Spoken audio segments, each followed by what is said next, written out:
I don't condemn, I don't convert. This is a calling, have you heard? Bring all the lovers to the fold.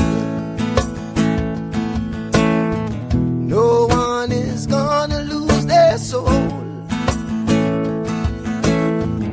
Now all my days I've been searching to find out what this life is worth. And through the books I've looked, oh yeah, through time I've searched, yes. It's love, love is my religion. Love is my religion. Love is my religion. All we need is love. Say it again. All we need is love. Well, I don't want to fight you. Hey, let's go fly a kite now. There's nothing we can't cure. And I keep you in my arms for sure.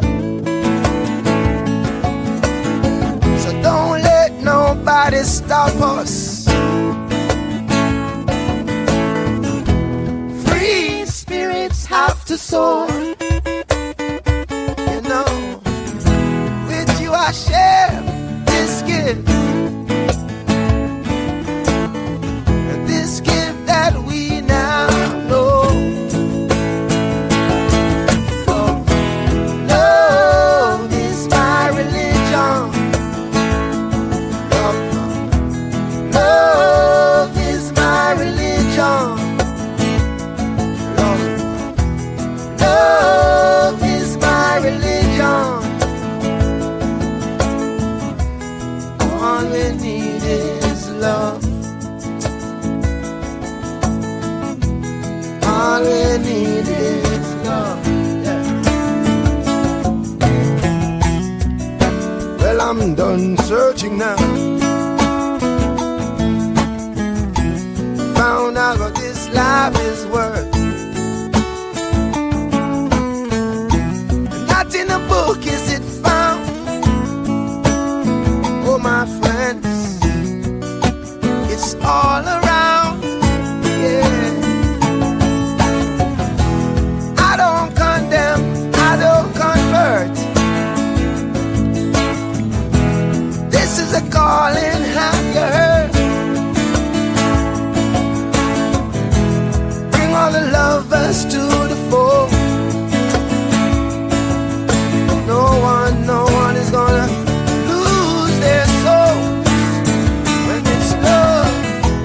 Love is my religion. Mama said, love is my religion. Children said, love is my religion. And they repeat and say, love is my religion.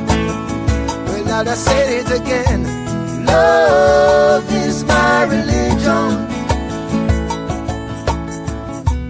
All we need is love. All we need is love. All we need is love. All we need is love.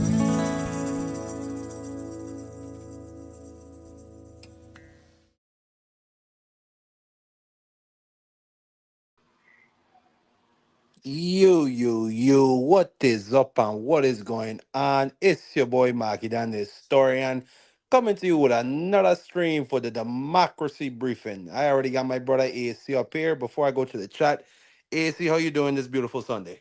Man, just doing really good, man. Working on my nonprofit, adding some new wrinkles into it to increase the grant amount and increase the chances that I get the grant with no hiccups. But that's what I like to. That's what I like to hear. Keep serving humanity and keep doing your thing, brother. But let me come to the chat. Thank you to everybody coming through. I already see my STN brother, D Free. Thank you so much for pulling up. Salute to you, fam. I see we got a new audience member, TT267. You probably came from Rose T's place over there. Thank you so much for coming through. Salute to you. And of course, my brothers BVO Boxing and Green Banana, aka Bodega One. That's my brother. I love him to death. I want to thank all you for coming through. Please smash that like button. It really helps the channel. I'm trying to get to 400 subs. I'm just 5 subs away. Then we're on to the road to 500 and then hopefully on the monetization. But AC, oh, and let me also say, I'm hoping we have a new panel member pulling up soon, AC. Her name is Miss Rose T. Me and Scholar, we got to hop on her panel this past Friday. Very well informed sister. On all things politics, she has a very well informed perspective. So I can't hear what I can't hear. Excuse me, I can't wait to hear what she has to say on some of these topics that we're gonna break down. But let's get into it, AC. Let's dive into the Iran of it all. Of course, we are currently in, I believe this is week 8, or this might be week 7 of the Iran war. Let me just play a couple news reports as to the current situation, and then we're going to chop it up, okay? Overnight, Iran reversed course and is now saying the Strait of Hormuz is under its control. Now, remember, on Friday, Iran said it would open the strait. But today's announcement comes after President Trump said the U.S. would maintain its own naval blockade until Iran reaches a deal with the U.S. President Trump telling CBS News Friday that Iran had agreed to, quote, everything, including a plan to remove enriched uranium that could be used to make a nuclear weapon. Now, that would appear to be in doubt this morning. Let's go to Olivia Rinaldi at the White House. Olivia, good morning. Good morning, Kelly. The president said last night in a Turning Point action event in Arizona that the negotiations with Iran should go quickly, as many of the issues have already been agreed to. But Iran says there is no such agreement on the table. Blue Sky 4, this is U.S. Warship 115. I understand you will return to your previous port of call in Iran. The U.S. Navy continues to restrict the Strait of Hormuz, as President Trump says it will take a full agreement before he drops the blockade. When the agreement is signed, the blockade ends. On Friday, the president said the strait was completely open and ready for business and full passage, after Iran said it would reopen the waterway for commercial vessels. This process should go very quickly, and that most of the points are already negotiated and agreed to. You'll be very happy. And while Iran threatened that closing the strait would be easy again, analysts warn it may take months for the region to return to normal. The president also said that Iran agreed to hand over all of its enriched uranium. The USA will get all nuclear dust. They will never have a nuclear weapon. We're going to get it by going in with Iran, with lots of excavators. National security expert Sam Vinograd says it would be a complicated mission. Experts would have to ascertain if the highly enriched uranium is well packaged.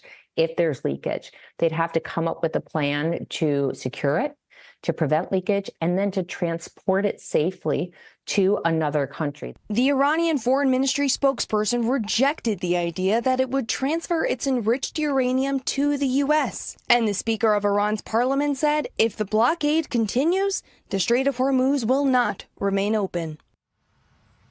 Senior administration officials told CBS News on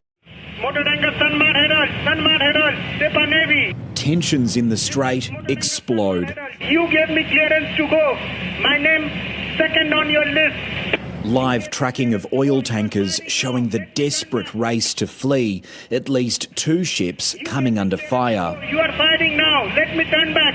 Reportedly hit by gunboats linked to the regime.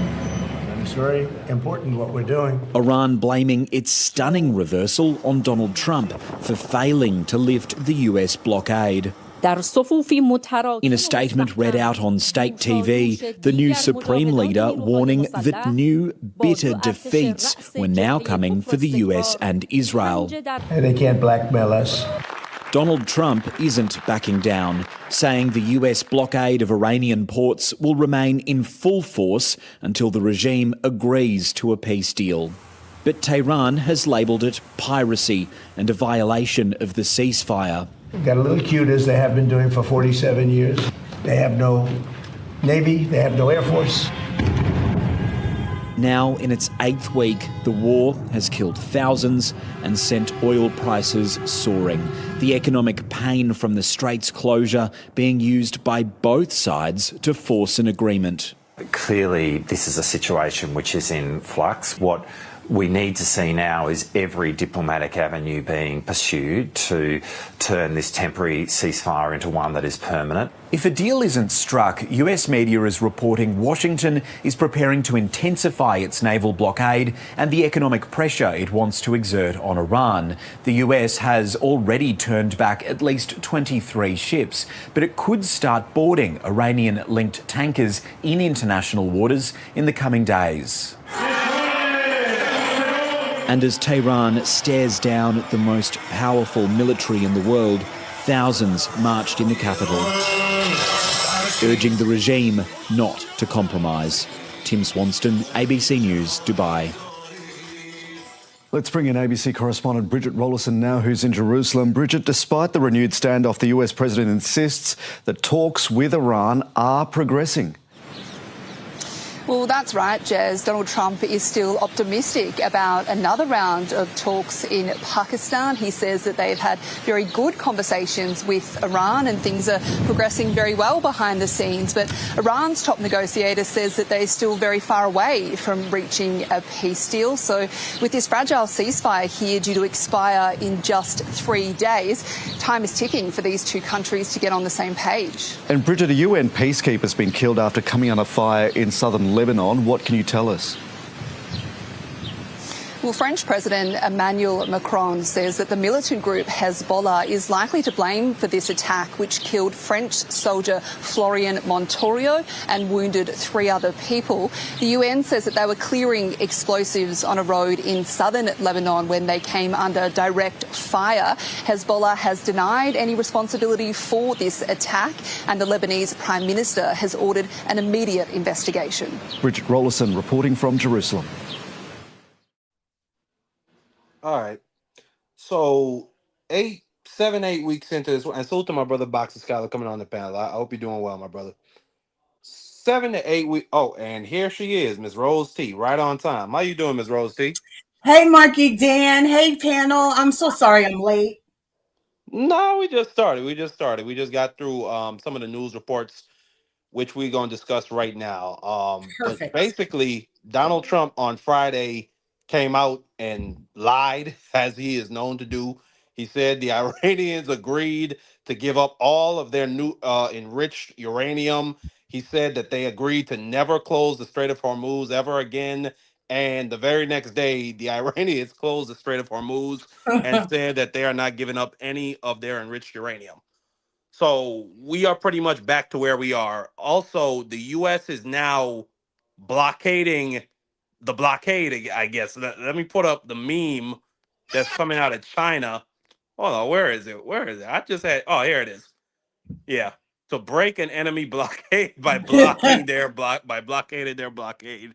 So the Chinese social media, they're having fun with this. But overall, the situation is pretty much unchanged. Right. The oil markets, the price of oil globally, it dropped a little bit, but most experts are saying that is not likely to last, especially since the deadline for this April 21st ceasefire is coming up. I think that this is just absolute idiocy. All of the objectives that we claim to have to degrade their military, cause regime change, and to support a popular uprising in the country, none of those things have happened.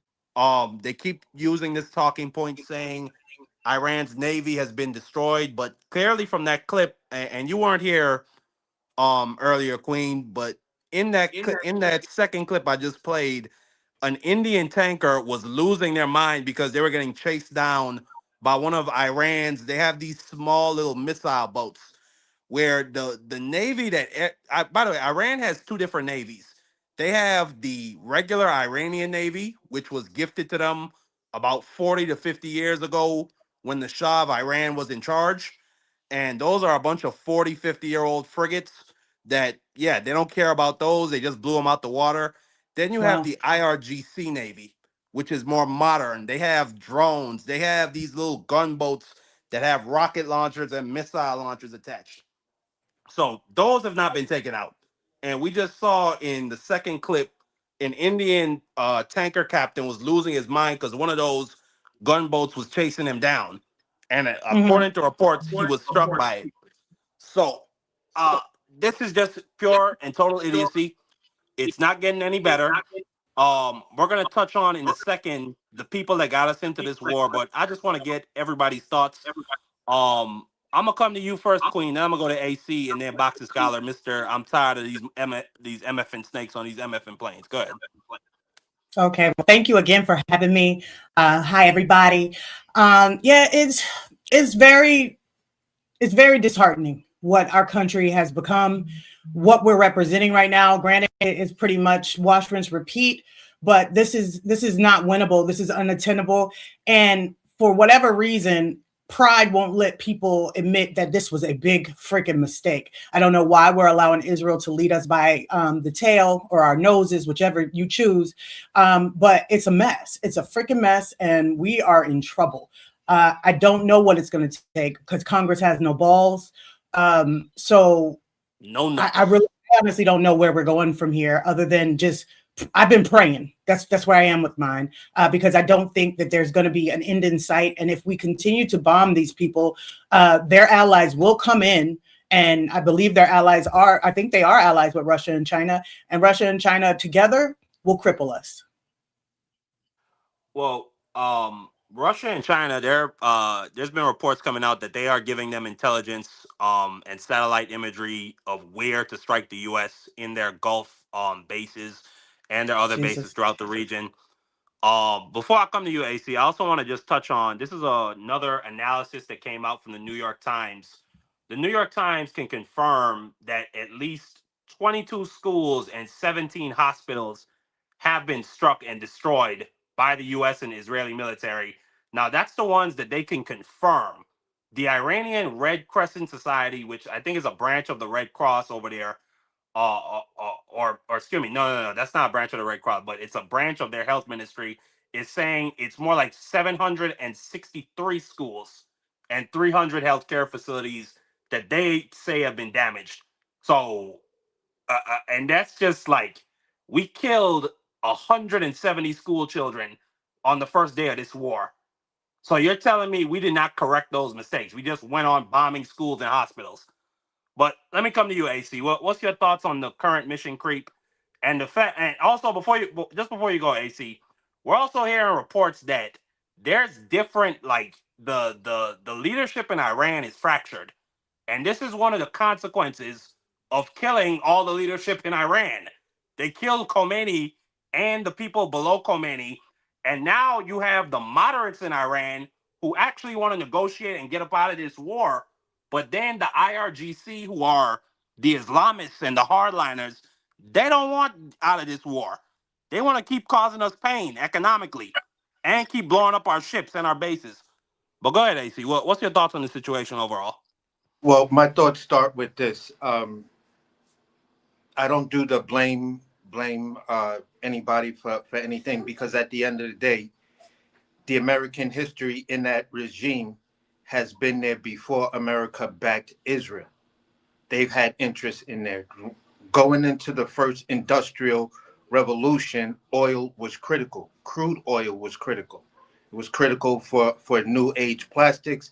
It's critical for computer parts. You got to think Hewlett Packard and IBM existed in the 40s and 50s. I'm sorry, in the 50s and 60s.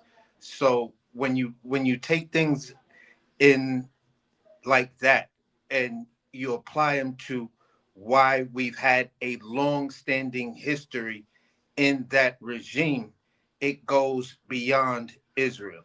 Israel was supposed to come in and be our ally stabilizing force along with Iran. Somewhere along the line, Israel convinced convinced America or Ronald Reagan during our Yeah, Iraq because Contra. remember, I'm sorry to cut you out. Remember, Iran was our ally in fighting Yeah, communists because yeah, the jihadists viewed the communists as godless heathens.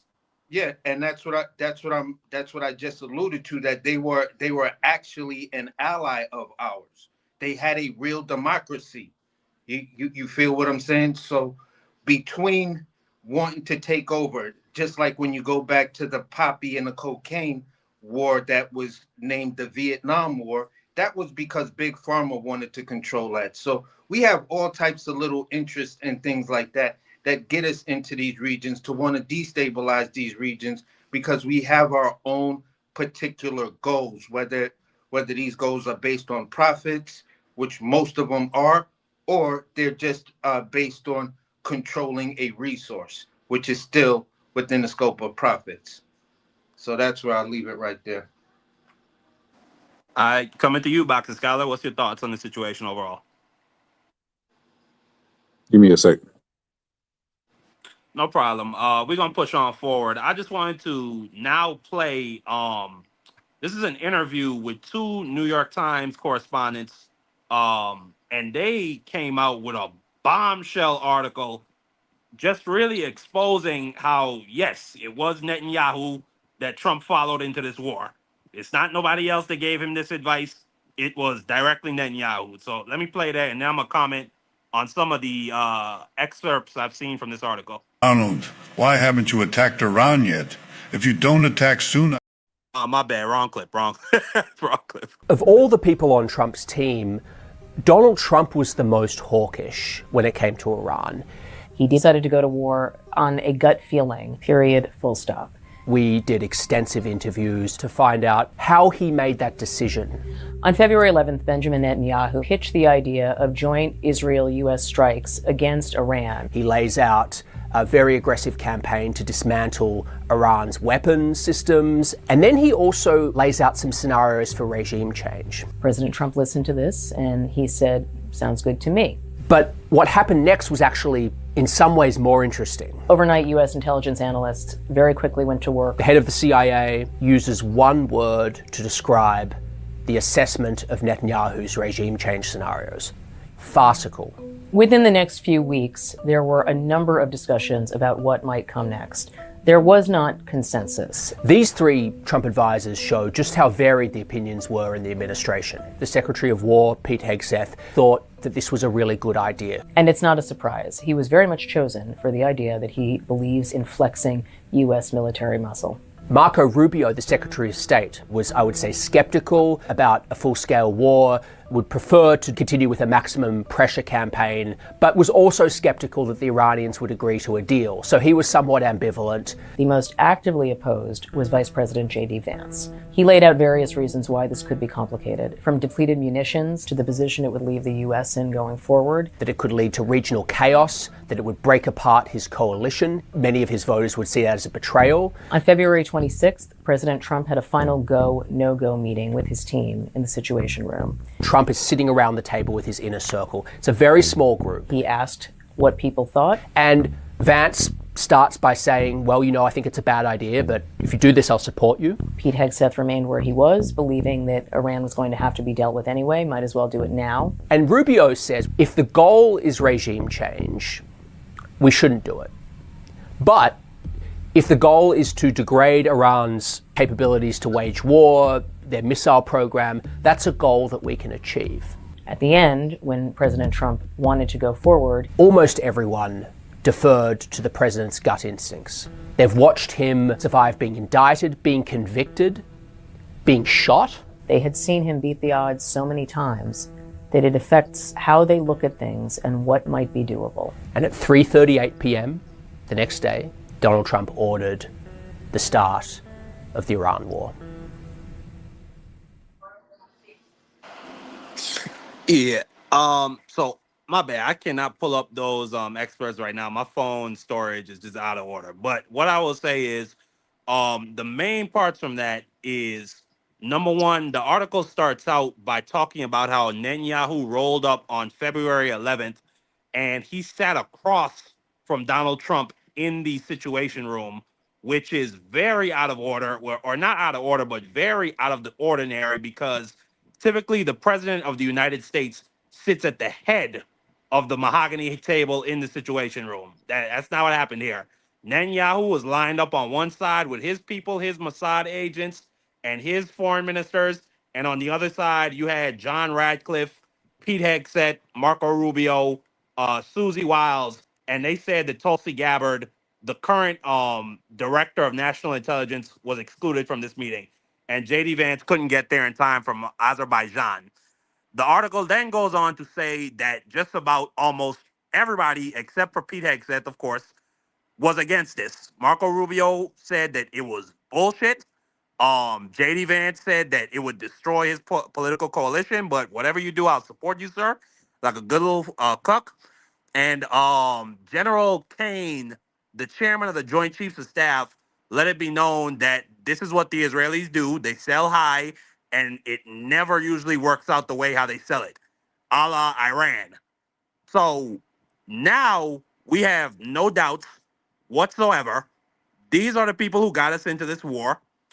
And before I let y'all come in, I just want to play.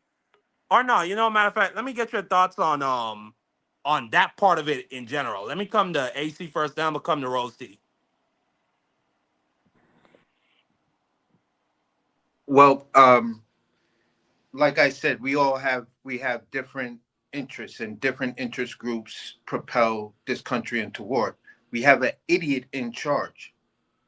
So you get a guy who's smarter than him, who rose to his power by going on these intellectual debates and having these intellectual meetings and speeches and stuff like that, while here in America as a young college student, well, of course it's extremely easy to coerce an idiot into doing what's against that idiot's best interest. He wanted to keep political power so you don't start a war based off of a lie, based off of another guy who's trying to start wars for doing the same thing you're doing, hide his own corruption. So is the corruption the entire place, or is the corruption the guy?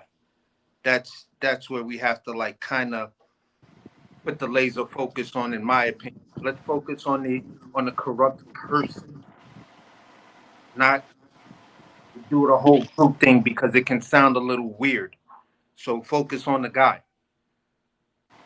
Well, what I'll say, AC, is I definitely think it's the guy. It's the guy. I agree with you. Donald Trump is a baboon. He is a fool. He is an invalid. He has always been an invalid, but now that he's suffering early onsets of dementia, I think it's even worse. I think his brain is pudding. I think Netanyahu, people like Putin, the Saudis, the Qataris, they just wave shiny things in his face, and he just follows along. And in this case, Netanyahu probably sold him on the idea of being like a Woodrow Wilson or being like an FDR, like those people that we talk about 100 years after the fact of great military campaigns. And it blew up in his face. But let's just take it back further to his first administration. Remember when he moved embassy, and it was foretold in the Torah or the Bible or something like that, this person would do this thing, and all of these Christian nationals and all of these people were trying to say, oh, Trump was the chosen one and all of this other weird, goofy shit. That's what I'm talking about. It's that relationship right there. He believes in this situation concerning this guy. You got two guys that the laser focus should be on them. Because I know if I travel somewhere and someone says, well, you Americans, hold on, homie. Don't press your luck like that dude. You know what I'm saying? So absolutely.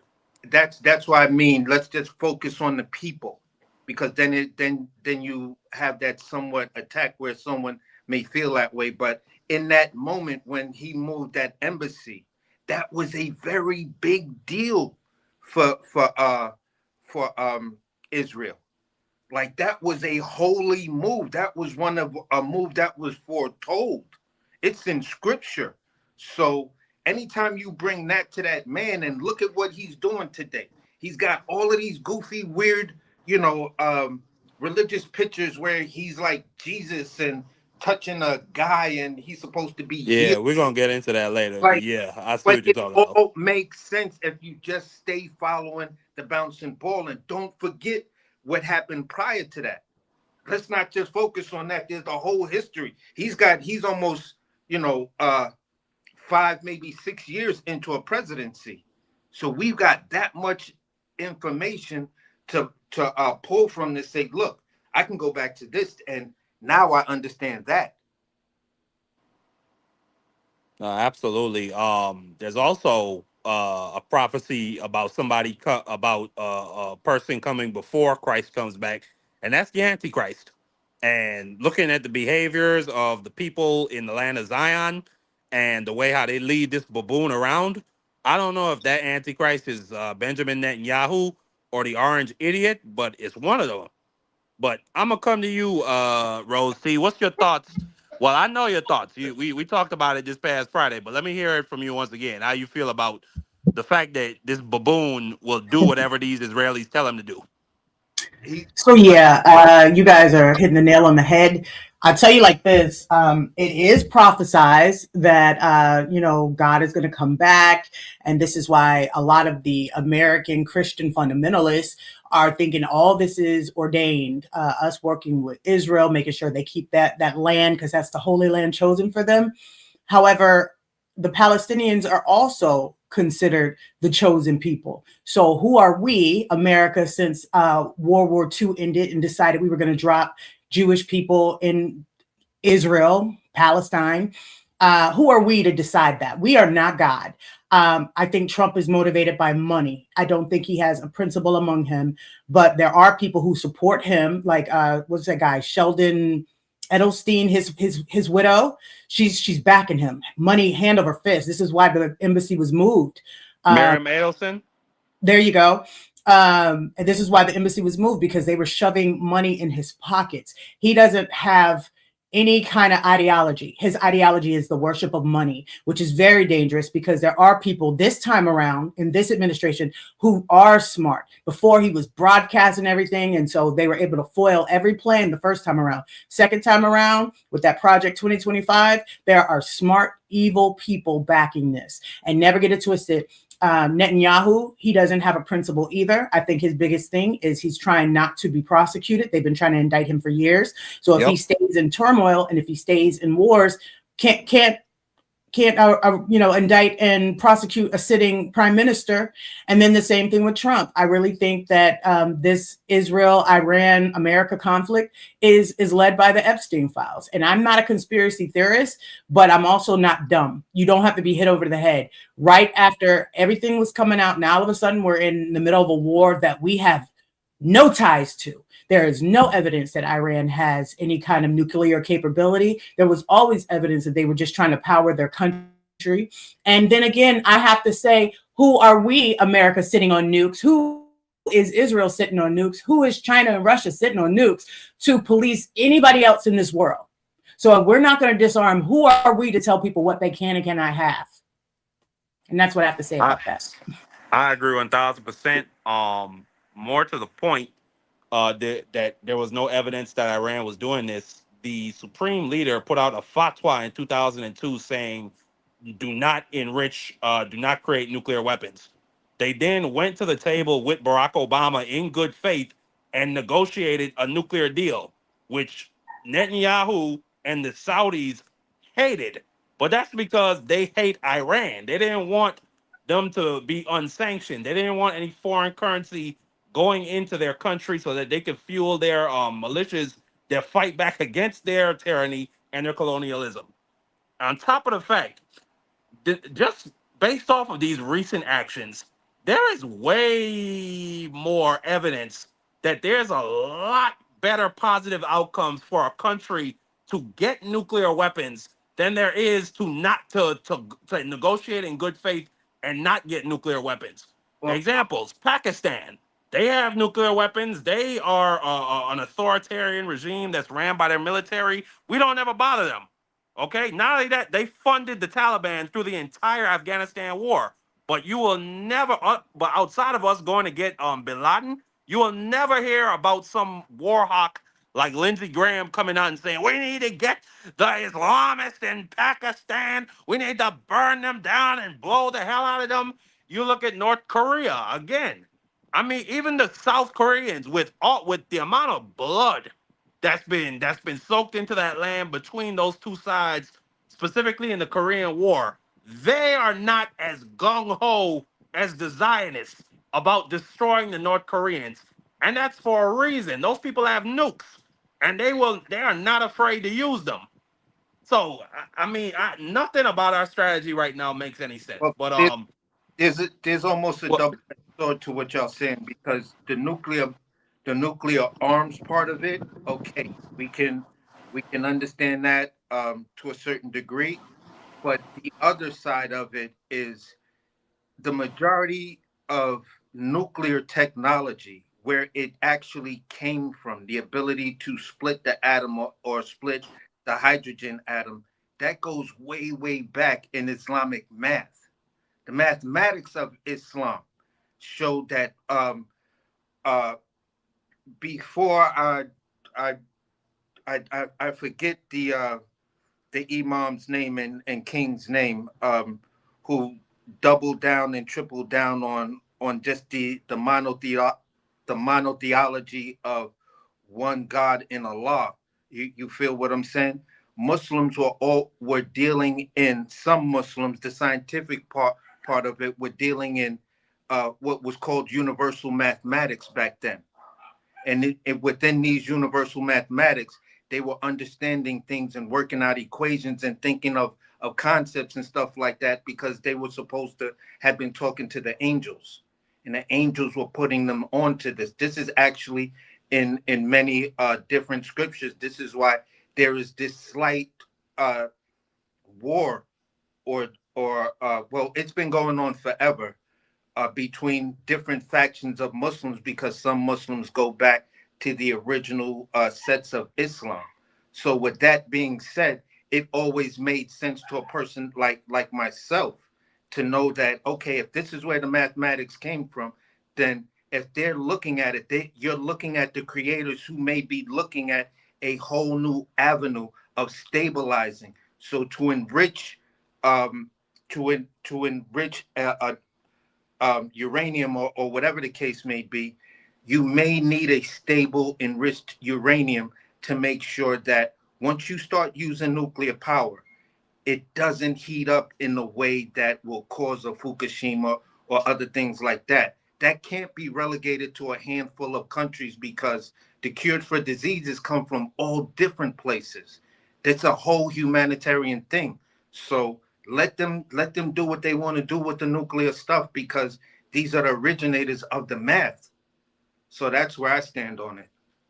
Well, yeah, and I hear that stance, AC. The response to that would be that they're a bunch of crazy Islamists and they shouldn't have nuclear weapons. But the craziest part about that, AC, is if we look at what you say, AC.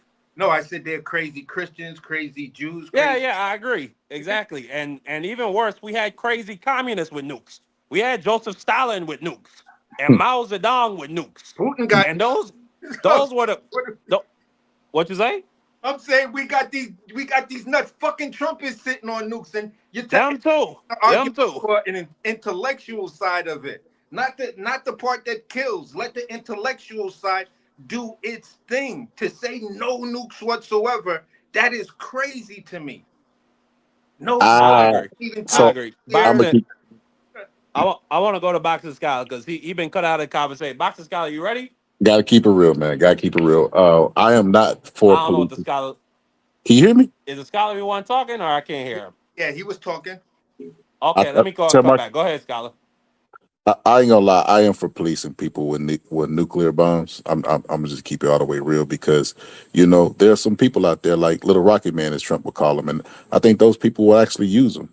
But I think that it's been exposed that nuclear bombs are just a threat because people want to live and self-preservation is a real thing. So they just don't want to use it. They just want to have the threat of using them. But if you look at all the wars that are being fought now, like the smaller people are winning. When you have home field advantage, you're going to always win. And that's what people don't understand, right? Like you look at Vietnam, US was getting their ass like beat up pretty bad in the Vietnam War.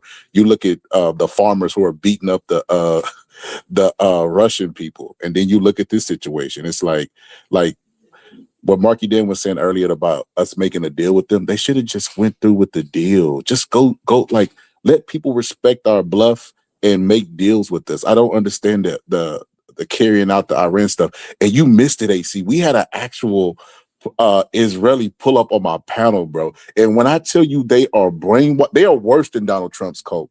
Like they are worse, You bro. couldn't be up there for that panel, AC. You would have really lost your mind. They are worse. They believe everything Benjamin Netanyahu said. When I say everything, I mean everything that he says. It is absolute madness. And then Marky Dan brought up he was talking about the women and children that had been unalive, and he was like, "We want 100,000 more.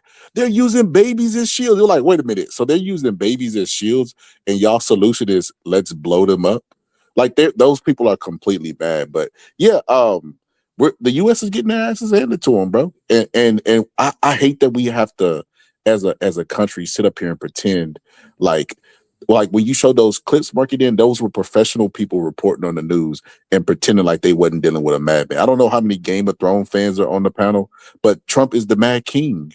Like at this point, that dude is definitely crapping himself. He doesn't know where he is half the time. Like his first administration, the people that he fired, they said that they had to come to Donald Trump and present ideas to him and make it seem like it was his idea and he would agree with it.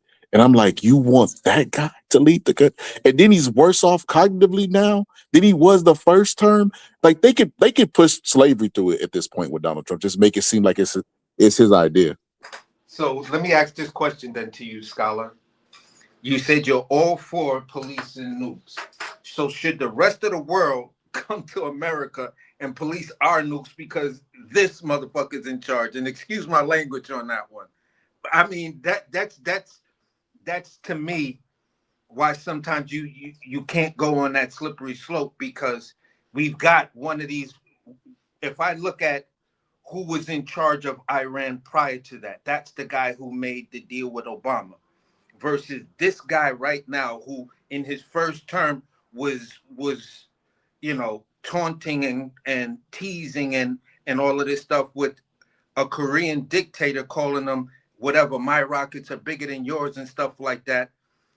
If anybody had to police anybody, this second term, the world should have came and policed Donald Trump on, listen, America, your nukes are off give me the keys now.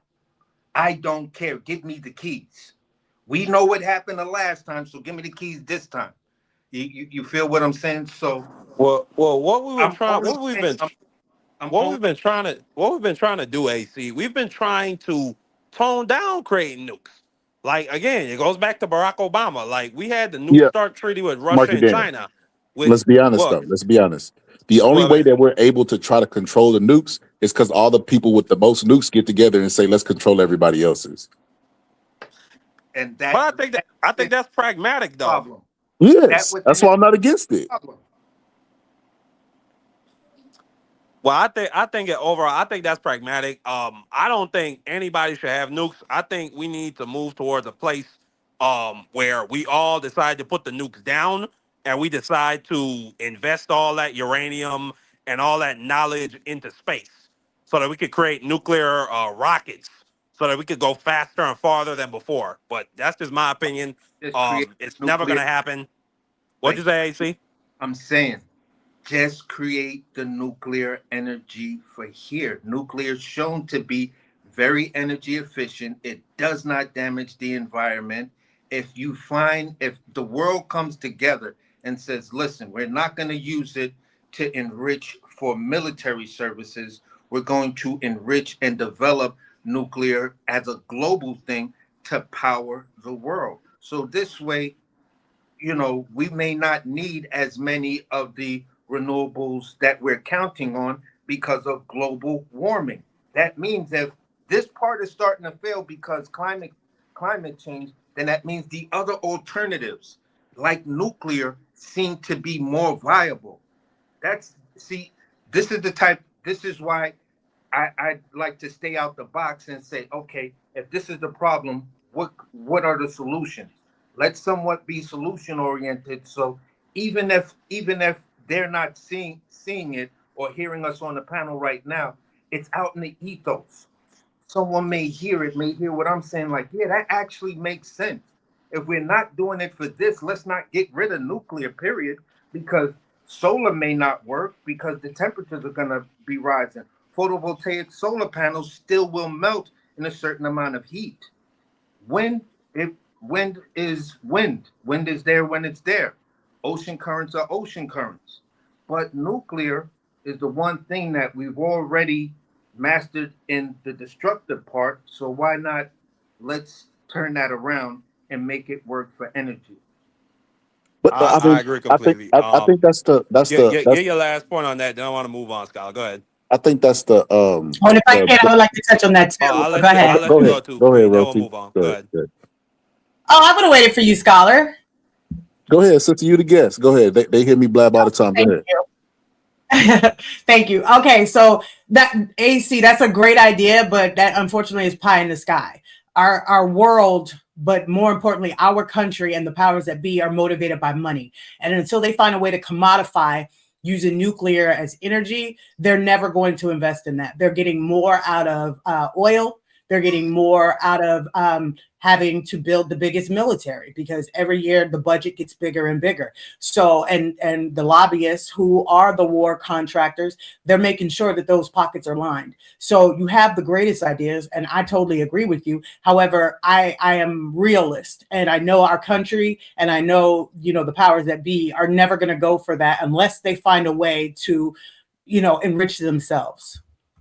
I agree. That's why I've said it before. I think we need to nationalize those energy industries. I think that the government should come in and do public domain on people's mineral rights. I'm not saying you do what the communists did, where you just take people's land and their mineral rights. I'm saying you compensate them for those mineral rights, and we have our own nationalized oil industries so that we could build government revenue through that. And then we could take that money and invest it in the nuclear energy option for the future.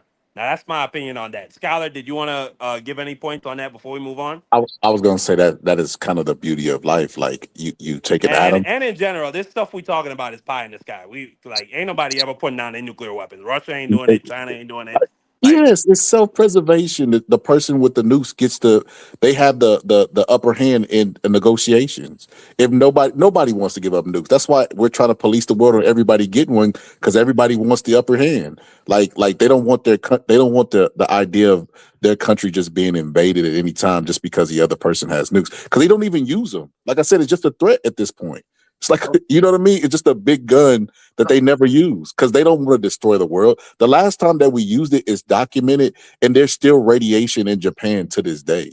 Nobody's going to use a nuclear bomb. Well, let me not speak too soon because we do got a dumbass in us. But for the most part, I just have to say, I don't even think he got the nuts to do it. Go ahead, AC. Then we move on. Go ahead. And in the late 80s, I think it was 88 or 89, no more than 91. I don't know when most of you were born on this panel, but 2000. The world came together, all the leaders. It was like this crazy historical G7 type thing where they all signed this agreement or treaty. I think it was I forgot, maybe Bill Clinton. The NPT.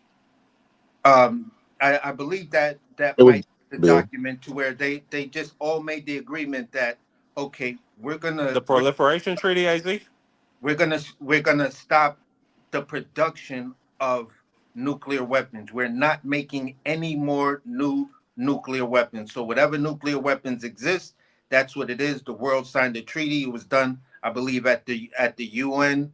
The UN had a big meeting on it and things like that. And then this gave birth to this fast rise in nuclear power plants to where there was major investments where they found that, hey, we can really profitize on this. But because the technology in that sector was so shaky that you had all of these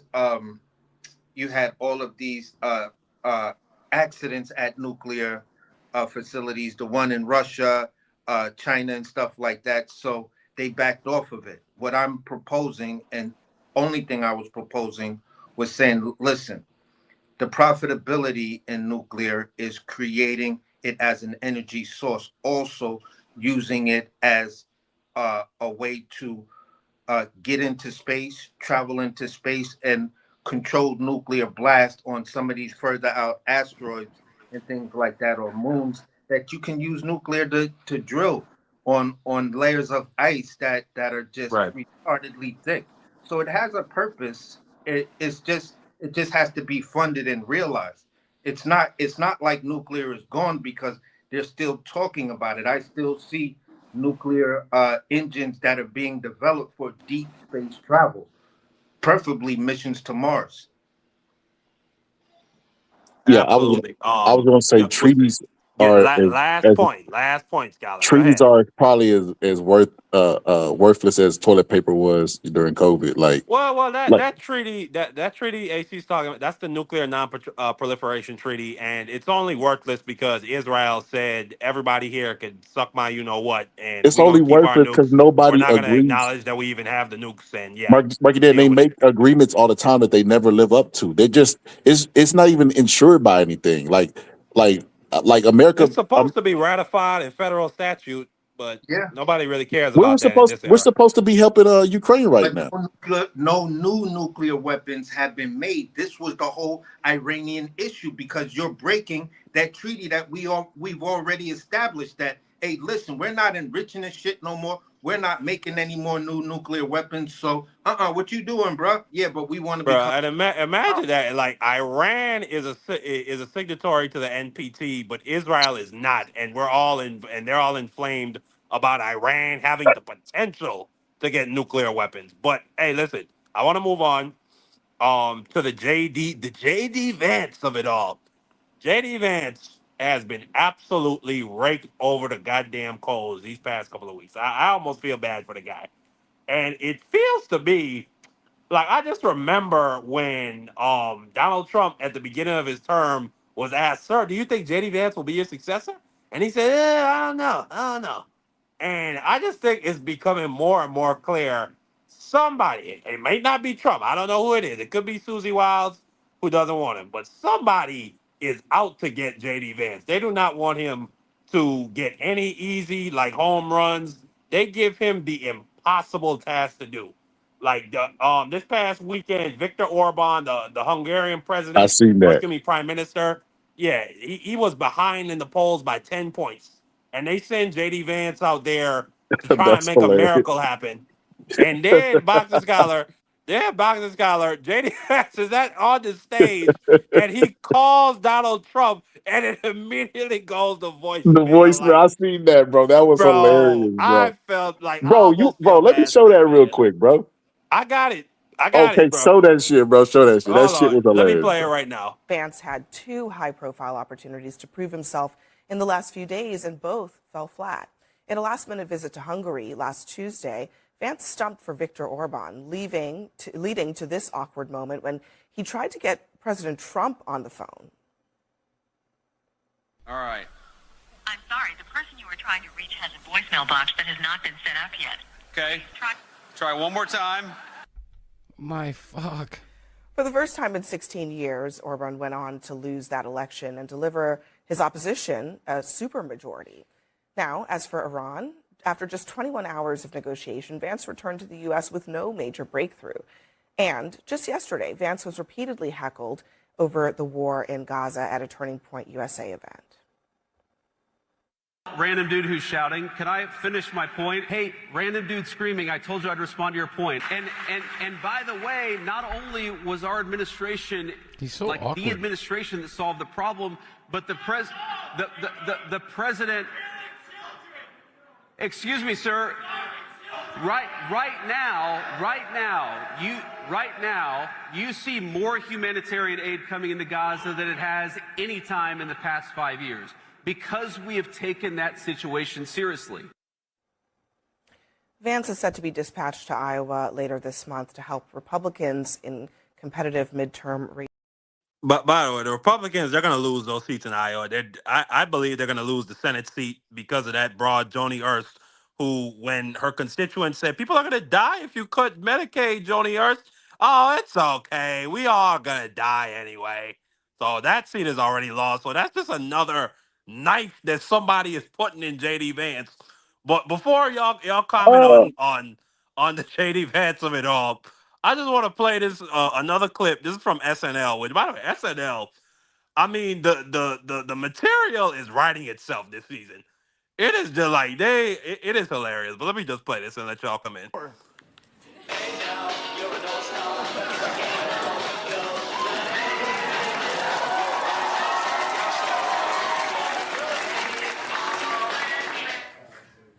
What?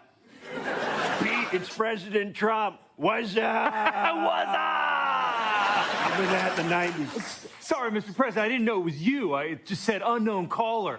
So I figured I'd just answer and say a couple military secrets. That's wonderful. That's great. So what's the latest on that whole thing we're doing in Iran? Well, rest assured, sir, Iran is as obliterated as me every Saturday night, allegedly. We've destroyed everything. We wet their willies, tapped their sacks, and purpled every single nurple. You also probably heard that I want to start a draft again, which is a great sign for the ceasefire. Yeah, except this time, we're fighting millennial cringe by letting 40-year-olds join the military. Yeah, put that finger mustache to work pulling a trigger. Really good, really good. That's great. That one for sure hits with me. But sir, I gotta ask, is it true what I heard? Are you actually negotiating with these herbs? You know what? Don't worry about the negotiations. I just heard they're going really, really bad. I sent in my secret weapon, JD Vance. After those Iranians spent 20 hours talking to JD, they said, please, sir, just go back to bombing us. Yeah, very good, sir. Even hearing about someone getting bombed just got me hard as hell. That's great. That's great. I'm bricked as well. All right. Oh, my God. Like, so I'm going to come to you first, Rose T, and I'm going to come to AC. What do you think that there is either Trump or just in general? What do you think about JD Vance? I think he's a very weak person. People come after his wife all the damn time. He refuses to protect her in public. Just in general, not only that, I mean, just last week we exposed JD the transphobe Vance. We exposed that he was a cross-dresser in college. There you got JD, playing with his wig like he's a bad bitch. Oh no, I thought okay, excuse me, no, Rose T fell out the panel. I'm gonna come to you first, AC. AC.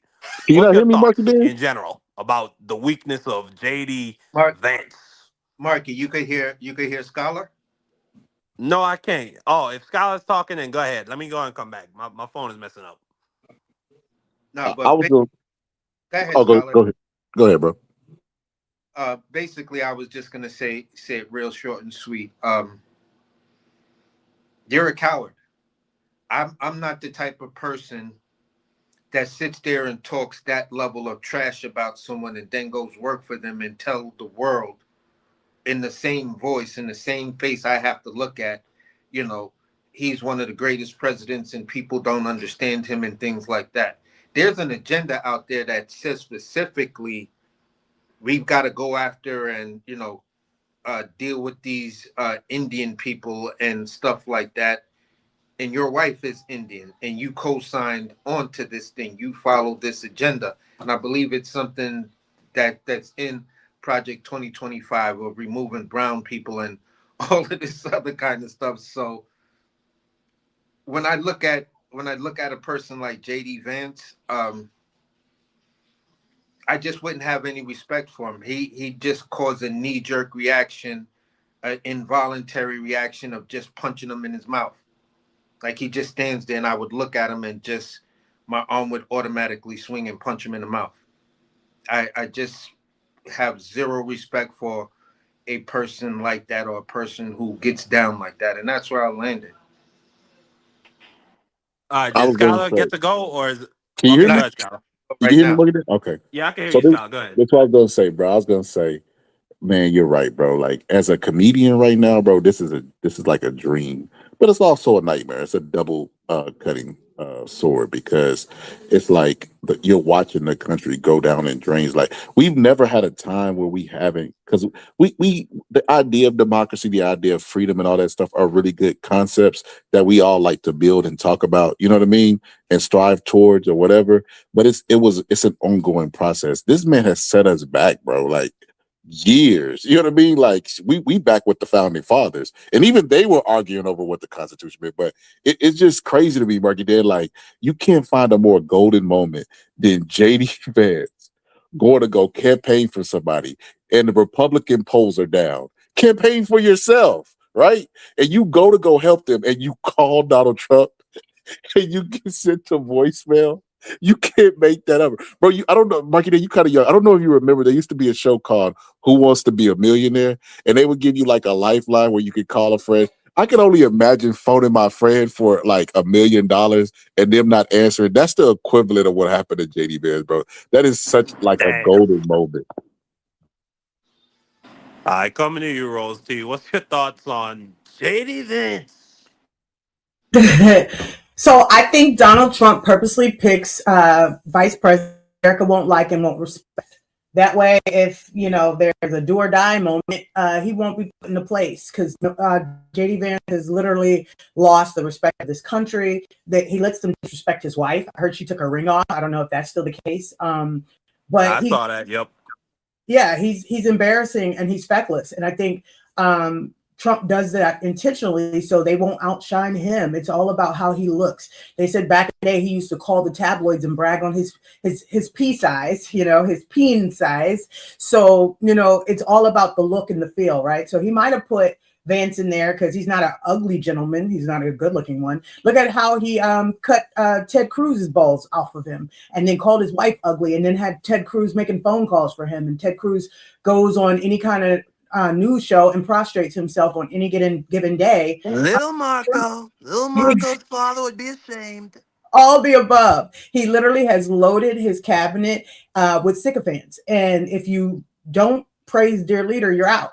Or if you have the slightest bit of dissension, you're out. So JD is a long list of just people who are willing to sell themselves to the highest bidder. And it's disgusting. Well, to your point, Donald Trump did say he likes to surround himself with people who are not smarter than him. He did say that. He did. And himself. So, he's always the star. He's always, the smartest guy literally in the room. And when you look at that and you just take that as a reality that, okay, what would that room look like where Donald Trump is the smartest guy in the room? I guess it would kind of look like that photograph right there. Well, the trick to that is, though, he's not the smartest guy in the room. He's always the dumbest guy in the room. They dumb themselves down so that they can stay in his inner circle. Because the minute they outshine him, they're gone. So literally, he's surrounded himself with doctors and lawyers and scholars, and they pretend to be stupid. They pretend to not know. I don't think stupid is the right word for these people. I agree with you, Rosie. I think weak. Absolutely. Wait. Now maybe Christy Nome, yeah, that was a dumb broad. That was a dumb broad. Yeah. For me, yes, she's dumb. But how can you? By the way, this is Christy Nome's husband. Go ahead, AC. How can you literally say, "Big breast Brad"? You're smart, but I'm gonna dumb myself down for a stupid person. That's to me, that's not a sign of weakness. That's just like I've seen weakness, and that's not weakness. That's just pure stupidity. You're choosing to do something stupid for a very stupid reason. Therefore, But what's the trade-in though? The trade-in is you get money, you get notoriety, you'll probably get handed any kind of job you want once you're done. Man, you don't never get none of that when you deal with Donald Trump. You get jail time, you get humiliation. Show me anybody that's been to jail that was in his last cabinet. Steve Bannon, Michael He Cohen. wasn't in the cabinet though. He wasn't in the cabinet, and Steve Bannon did some outside stuff. It didn't have anything to do with what he was doing for Trump. No, but what Steve Bannon went to prison for was being loyal to Donald Trump because he refused to honor a congressional subpoena. Okay, I'm with you on that. Being loyal to Donald Trump doesn't ever get you nothing. For me, it's not who went to jail. It's how many pardons went out. If I can go through the list of pardons, then I can tell you, well, he was in jail, he got a pardon. He should have went to jail, he got a pardon. He got a pardon. He got a pardon. Michael Flinch who was in his cabinet, got a pardon and was actually on his way to jail. So at the end of the day, it's I can't tell you that. I can't give you that number, but I can give you the number of how many people took pardons. Those pardons are admissions of guilt in that case. Not with many other cases, but in those cases, those pardons were definitely admissions of guilt. And then, Mark, again, we gotta remember this. We gotta remember this. Donald Trump's picks losers that would have never got that position, so that they'll be happy. Like Kash Patel, you know what I mean? Like Christie, like those people, like would have never got that position. That picture of Kash Patel. Oh my God. Half the motherfuckers can't even really get the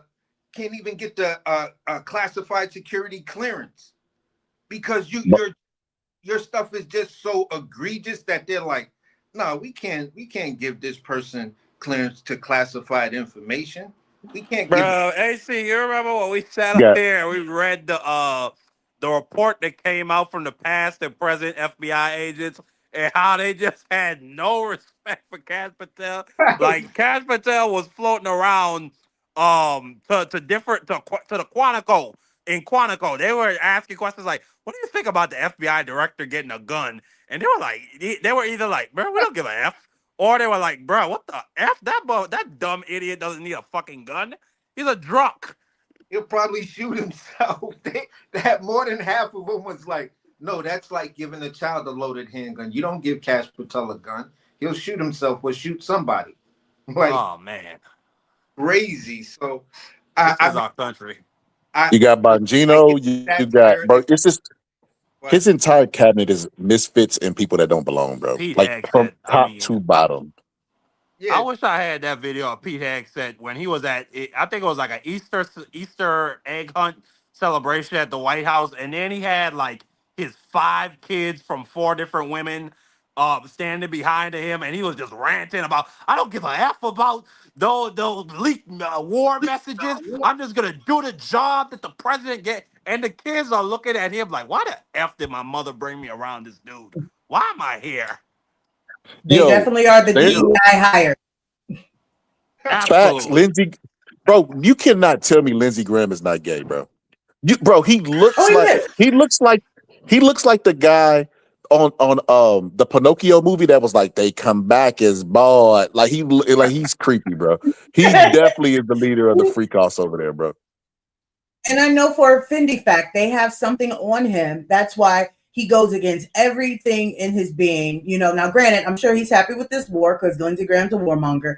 But, you know, all the other things that are being done, this goes against what him and old Republicans like John McCain used to stand for. But yet you see him over and over again pretending like he backs his president. I think they have blackmail on him. Oh, somebody. You remember when Donald Trump said he liked people that don't get captured and everybody cheered? You're like, oh man, that's when you really seen the split of. It's funny because you mentioned something the other day. You said the Republicans aren't the same. Like I've watched the evolution of them, and like it went from like the old Reagan crew that came in with all the propaganda and the people, the Roger Ailes who helped. You know what I mean? Those people, and then you see like a split between the alt-right people with Bannon. And then you see this, and the new Republicans, the MAGAs are like, they are awful. They don't even know the direction. Like they just held Trump. The thing happened between the Ronald Reagan Republicans, the John McCain Republicans and the Anthony Scalia Republicans. That was that first little war. Then the Tea Party comes in. The Tea Party then says we want to take our country back. After the Tea Party comes in, that brought Ted Cruz's, that brought, a bunch of people into the fray and things like that, and gave rise to some other people. To one of the biggest leaders in the Tea Party was Ted Cruz. So Harvard graduate, super smart dude, blah, blah, blah, blah, blah. From there, it just went to conservative, being these extremists on conservatisms. And then after that, Trump comes in with Trump politics. Then you have MAGA. But yeah, you remember the Tea Party's motto was "Teabag the government before the government teabags you." Yeah, that was one of the silly ones, but the main one that they marched in on during Obama's term was, "We're taking our country back," which always asks the question, from whom? Who are you taking? I don't think the Republicans, and this is just my opinion, AC, and I agree with you on the Tea Party. They were a different branch. They were basically a rejection of the respectful Republican conservative, like middle of the road politics. And I've talked to you about this. I mentioned it that past Friday when we were on Rose's channel. I believe this is who the Republicans have always been. They've always been against the idea of doing what's best for the United States of America versus what's best for capital and the corporate and corporate profits. And it goes back to, once again, the 1934 business plot, which you can look this up. Prescott Bush, George H.W. Bush's father and George Bush's grandfather. He planned a coup of FDR. They were going to march on the Capitol with 500,000 veterans from World War I, and they were going to install a dictator who was going to continue to let the roaring 20s roar on through the Depression while everybody else ate a big old Depression dick. So no, like I just don't have no faith in any of these people. I think they're all deeply corrupt. I think they're all deeply racist, and this is just another iteration of that. Like, they have no loyalty for us as a country. Well, I'll tell you like this. Growing up, I always give your final thoughts before I move on to you. Go ahead.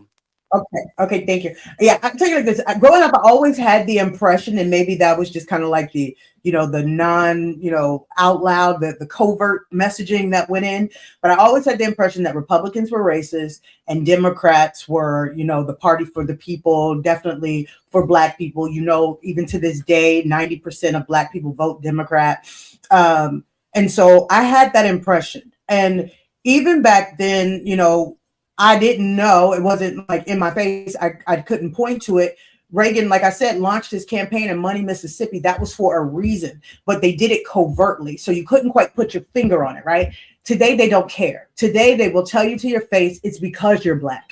We're doing this because you're Black, and we don't want to see you go any further. We've put these systems in place so that we can keep you down. And by the way, throw in some Mexicans with it. And then the white people in middle America who can't afford their meals, they can't afford their next medicine.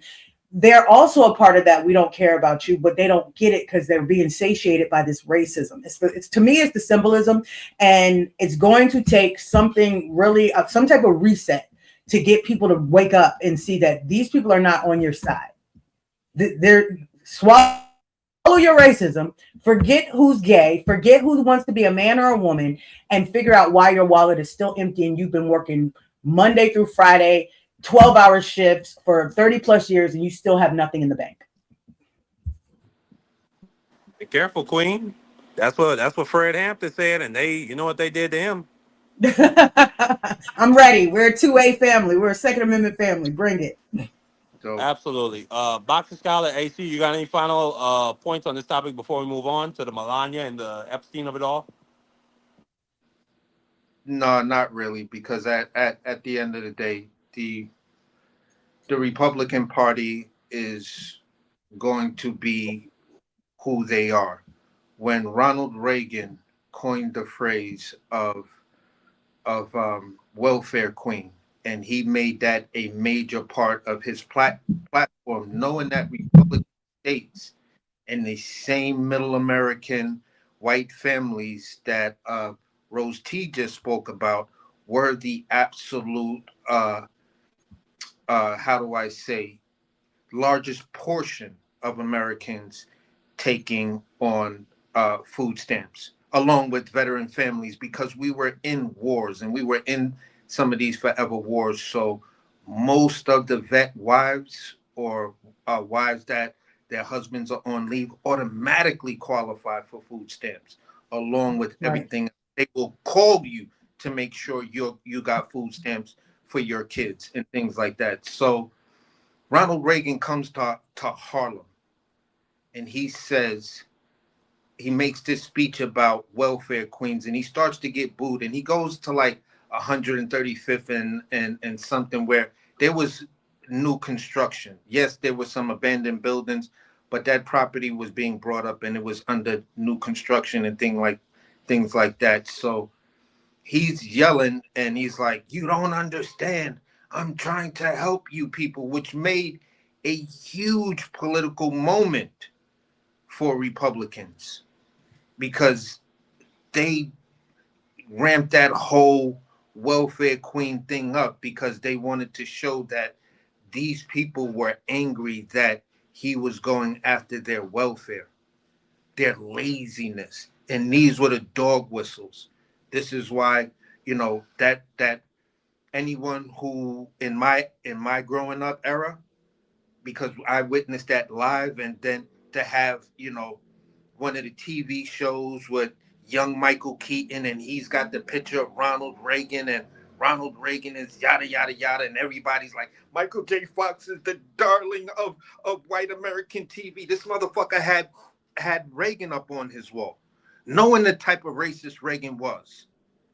And they put this TV show on television to let everyone know, this is the darling TV show. Michael J. Fox is the darling guy, and he's going to play this young conservative role that is going to continue our values.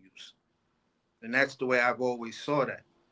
So that's my era of growing up. That's how I was conscious of political things.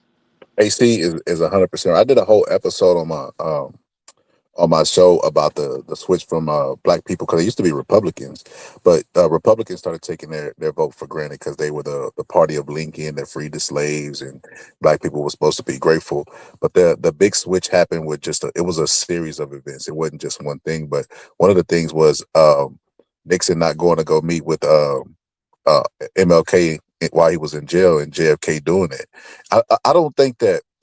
I think that saying that white Republicans are racist is befitting, but Democrats are racist as well. But I mean, LBJ passed a lot of civil rights legislation, and he was racist. So I don't get, like, being racist like it nowadays doesn't even hurt anymore. Like Dave Chappelle said, after Martha Stewart, after Kramer, that stuff stopped hurting, bro. Like, we know that y'all are racist at this point. At this point, it don't even matter. Long as I can, what's best for me, my family, and my people. That's it. That's what we looking for. You can call me nigga, but sign the legislation. That's how it is nowadays, because Democrats, like them, Nancy Pelosi kneeling down in Kente Kloss ain't gonna get it done. Let's talk about some reparations. But even if you look at the part, when me and Marky had this debate, this is what I mean by, this is why I have to lean towards Democrats.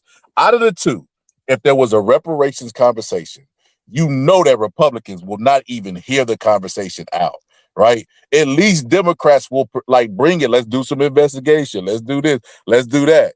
Republicans are absolutely not. That's why I couldn't even identify with it. And just like AC was saying, the whole food stamp queen and all that stuff is propaganda to make them believe that black people are the takers and they're the real builders of this country. They, at the Republican convention in 2012, they literally had a saying, "We built it." What did y'all build? Where were we at whenever they was building this shit? Was black people really the ones that was the slave owners and white people was the slaves? They built it? Interesting. Yeah, absolutely. What we see with Donald Trump and MAGA, they have really run a masterclass on weaponizing white victimhood mentality. But it's gonna be what it is. We gonna pray on it. I hope they get kicked out this November, and in the coming 2028. In a future episode, me, AC, Rose T, and Skylar, we're gonna come on. Me and AC, we had this argument all the time behind the scenes. I'm a young liberal progressive. AC is an old fashioned corporatist. He believes in the establishment. And we're gonna have a conversation one of these days. I told this man, I'm an America First Democrat. That's what I am. I told this man that there are some progressive policies that overlie with being an America First Democrat. But I know where to choose my fights because I won't blame this whole thing. I'll blame the person. Who are the people in charge? I don't want to blame you. I want to blame the people in charge because that's who we need to get rid of. We don't need to be mad at the entire group when it's 2 people that are in charge, or 5 or 10 or 15. Let's get rid of them, not the whole thing. But it's right. Your future. It's young people's future that's up for grabs, and at some point you have to make your claim and choose where you're gonna fight. The point that us OGs are saying is, listen, choose the fight, but choose the fight when not this much stuff is on the line, because the problem is not this. The problem is him and his ideology and his administration. We could duke it out as much as you want after we get the dude that's standing there with the gun in our face out of our face. We got to either disarm that guy or completely get him out of the way. But I'm not going to ignore the guy standing right in front of me with the gun in my face, and that's Trump. You and I could beef as much as you want after we get rid of. Well, AC, I'm with you, and I agree with that. I'm sorry, real quick. I'm with you, and I agree with that sentiment. However, they always tell us to wait. Every time it's wait. This is the election of our lifetime. You have to wait. This is the election. Every election is the election of our lifetime. We have to wait. So when do we make time to actually weed this out? Because they keep telling us to wait. They know the alternative is hell. So we have no choice but to vote for them. So then that's why they keep slapping us in the face. Let me tell you, they have been mums on reparations. Now all of a sudden, because it's a midterm year, they now want to do a reparations rally. All this time they've been telling us, hold off. And guess what? We'll do a study. I'm tired of these fucking studies. Excuse my language. I need action now. So when do we stop saying this is the election of a lifetime? The alternative is hell, when the other alternative is only, like Nina Turner said, a half a bowl of shit. No, it's not half. Hey, AC, I gotta move. We gotta move on. I got Sunday dinner to make, but like I said, we gonna have this conversation in the future. Because we disagree on candidates. We don't disagree on necessarily which party is better, but we're gonna have this conversation once again in the future, or maybe on Rose T's panel in the near future. But I just want to move on to the Melania. Or send her my info so she can send me the link. Or whatever. I'm gonna send you her IG, and I'm gonna get her number later. So we gonna talk behind the scenes, okay? All right, for sure. Absolutely. So I just want to move on. How many topics you got left, Marky Dan? I got 2 hours, but still, I got like 4 other topics I want to get through, Skylar. And we spent about an hour. We spent an hour on Iran, an hour 30 minutes on Iran and JD Vance. So hold on, let's move on to the Melania and the Epstein of it all. It felt like Donald Trump was doing a pretty decent job of bombing enough kids to make us not care about Epstein anymore, and raising gas prices. So like that wasn't the topic of conversation. Then this dumb broad of a wife that he has, Melania Trump, said, "I have a different idea, Donald." I am not Epstein's victim. Epstein did not introduce me to Donald Trump. I met my husband by chance at a New York City party in 1998. This initial encounter with my husband is documented in detail in my book, Melania. she appeared to reference an email as well, an email that has been published, that is part of the Epstein files that have been released over a period of time.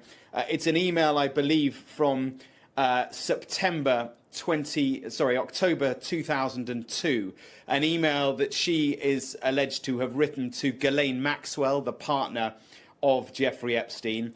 It's an email in which she writes to Ghislaine, "Dear G, how are you? Nice story about JE in NY magazine. You look great on the picture. I know you're very busy flying all over the world. How was Palm Beach? I cannot wait to go down. Give me a call when you're back in NY. Have a great time. Love, Melania." So says that email from 2002. Now, Melania Trump is saying in this extraordinary live statement from the White House that she is not associated with Jeffrey Epstein. She never has been. She never went on his aeroplane. That he had no part in her being introduced to her future husband, President Donald Trump, essentially totally disassociating herself with Jeffrey Epstein. So a quite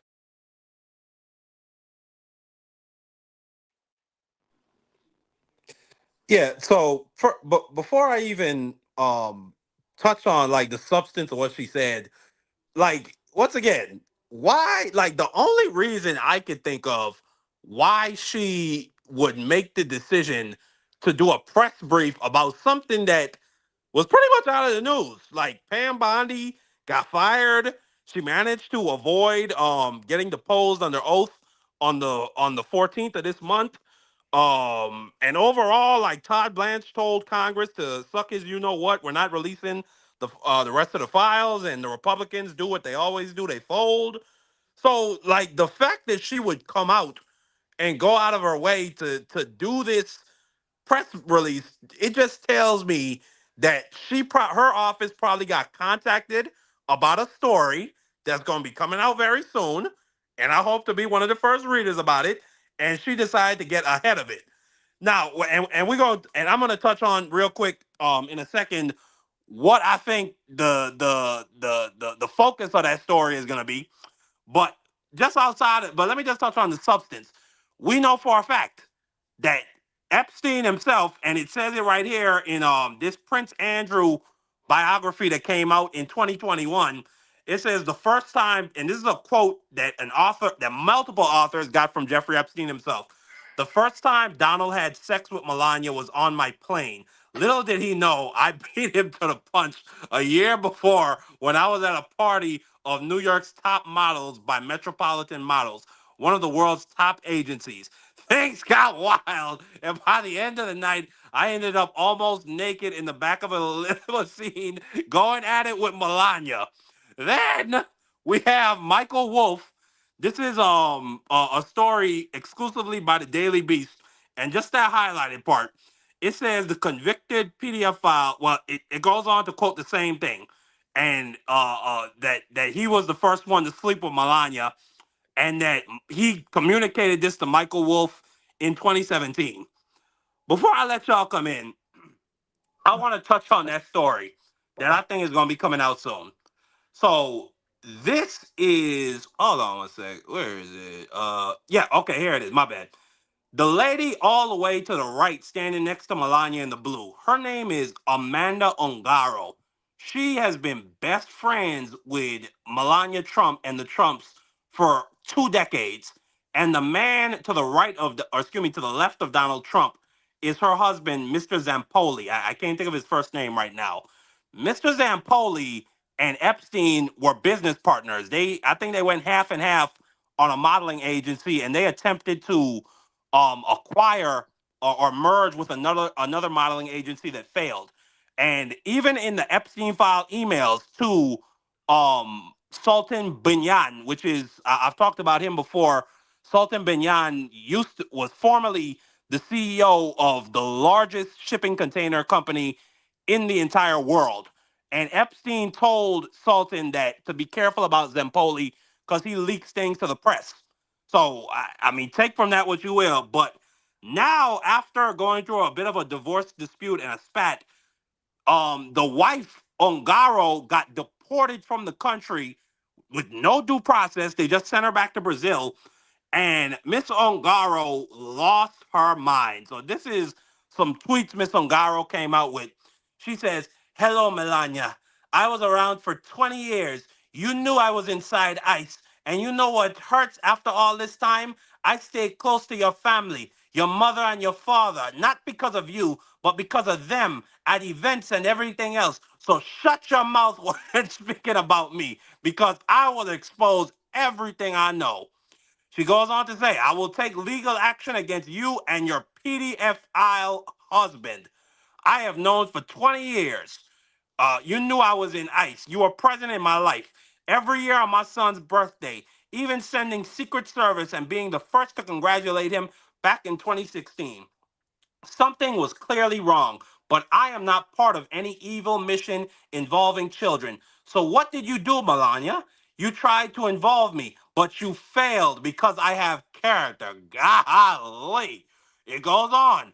"I will tear down your corrupt system, even if it's the last thing I do in my life. I will go all the way. I am not afraid. Maybe you should be afraid of what I know, of who you are, and who your husband is." Further goes on, "I have nothing left to lose. I will tear down the entire system. Be careful with me, bitch." So I've heard this saying before: never apply logic to what a mother will do for her child. And right now, her child is in the grips of some morally bankrupt people. People that were clearly involved with pedophilia. Now, I question this lady's character and her credibility, because you were involved for 20 years. You knew these people. And you didn't say nothing. You shut your mouth. So I wonder what led to the divorce and the breakup. But overall, I think that this story is what's going to be coming out. And I think Melania Trump made efforts essentially to get ahead of the story. So I want to, and lastly, before I let you, Rose T and AC come in, going back to SNL, they have just been killing these. I mean, the jokes just write themselves. And just quickly, before I let Rose T come in, or matter of fact, I'm gonna let AC go first. Sir Five Blair, I've talked about Stacey Plaskett before, and I've even touched on some worse scandals. Stacey Plaskett, back in the day, this was in 2015, 2016, when I was in high school. She had some leaked photos come out of her putting her husband in makeup and a dress, and they were both butt naked, and she was talking big crap to him and essentially telling him he's a punk and this and that. And then their naked toddler walked in the room. On top of the fact, I've also talked about how Stacey Plaskett, it comes up in some emails in the files that she was on Epstein Island, an island where they used to tie down little children and burn them with magnifying glasses. So I don't know who you're talking to, brother. I'm critical of all sides, and I've called for her to be put under oath and investigated. So you're not talking to me, but I'm gonna come to you first, AC. What's your thoughts on the Melania Trump of it all? Well, the funny part is that she wants to use some sort of weird confirmation to say, well, if you want the truth, then go to my book.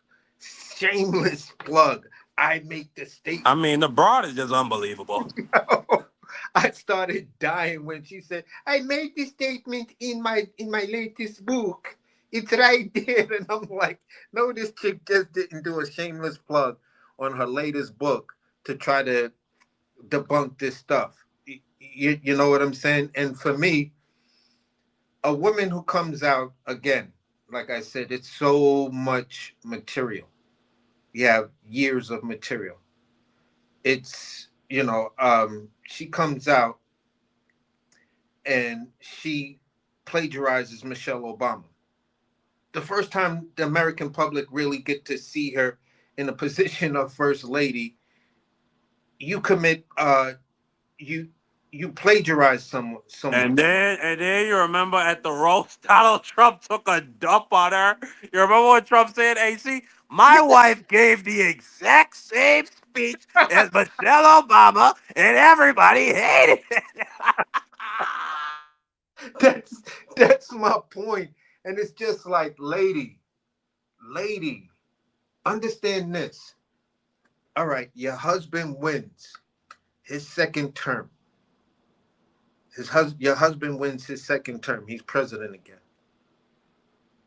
Russia, at the stroke of midnight, here in New York, I'm looking at it happen live, breaking news. Russia propaganda news releases all of these nudes of Melania Trump and tells Donald Trump, I got some of them.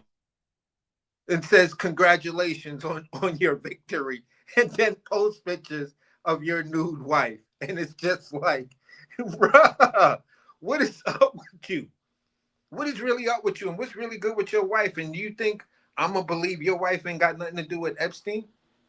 When all of these people seem to have nude pictures of you? Yeah, you took some of those nudes for gentlemen's magazines. I'll be classy about it. For gentlemen's magazines, but at the end of the day, there's no respecting you and your character like that. And that's where I land the plane. And before I come to Rose T, what do you make of her friend Amanda Ongaro and her coming out with those explosive statements? Well, for me, it's all right. This is the bed you made.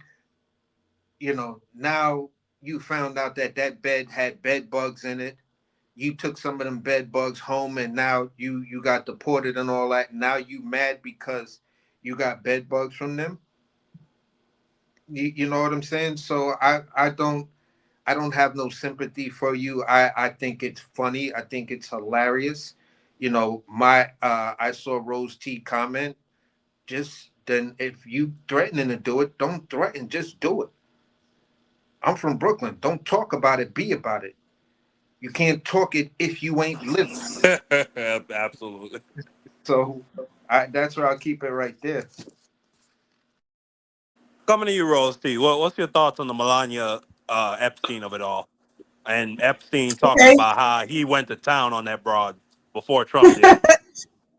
Okay, well, I agree with AC completely. I cry no tattoo tears for these women who wouldn't say anything unless ish was hitting the fan. So they're pretty much reaping what they sow. Melania probably thought she was getting a rich playboy. She was going to, come and sink and swim in the money like Scrooge McDuck. And then it turns out he done tripped into a presidency not once but twice. She didn't sign up for this, and all that embarrassing stuff about him coming out and making her look bad. She did not sign up for this. She signed up for a rich man that she could live the rest of her days living that soft life. And I think it is incumbent upon people with this amount of power to actually put truth to power. And since she decides to be quiet unless it affects her, same with the lady that got deported. I don't remember her name. I cry no tattoo tears for them.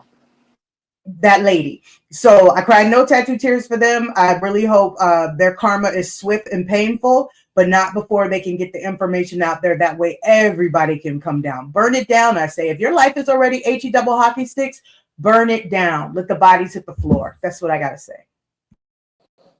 Well, my opinion is it might be unpopular on this. Well, I do feel bad for Melania. First of all, she's married to Donald Trump, who likes to blow men and is they're the originators of the real freak-offs. They try to pass it off on Diddy and deflect on Diddy, but they were the originator. That's why Donald Trump was talking about pardoning Diddy before he even got sentenced.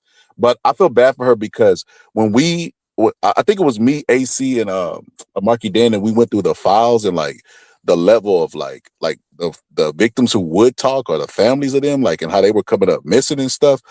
It was really nothing they could do. If you got chose, I mean, hey, that was your life for the rest of your life. Wasn't nothing you could do about it. So I kind of do feel bad for her because, I mean, she is a victim, probably like Stockholm syndrome at this point. And she's not that bright too, on top of that. So that doesn't help. And being married to Donald Trump, it's nasty. Having kids with him and all that wrinkly skin, pig of a face, and it's nasty. You remember when he was talking about Arnold Palmer's getting tongue tied. Yeah. Palmer, help me out, somebody, please. Goddamn, I need a lifeline. JD Vance, where's the phone at? Palmer. There we go.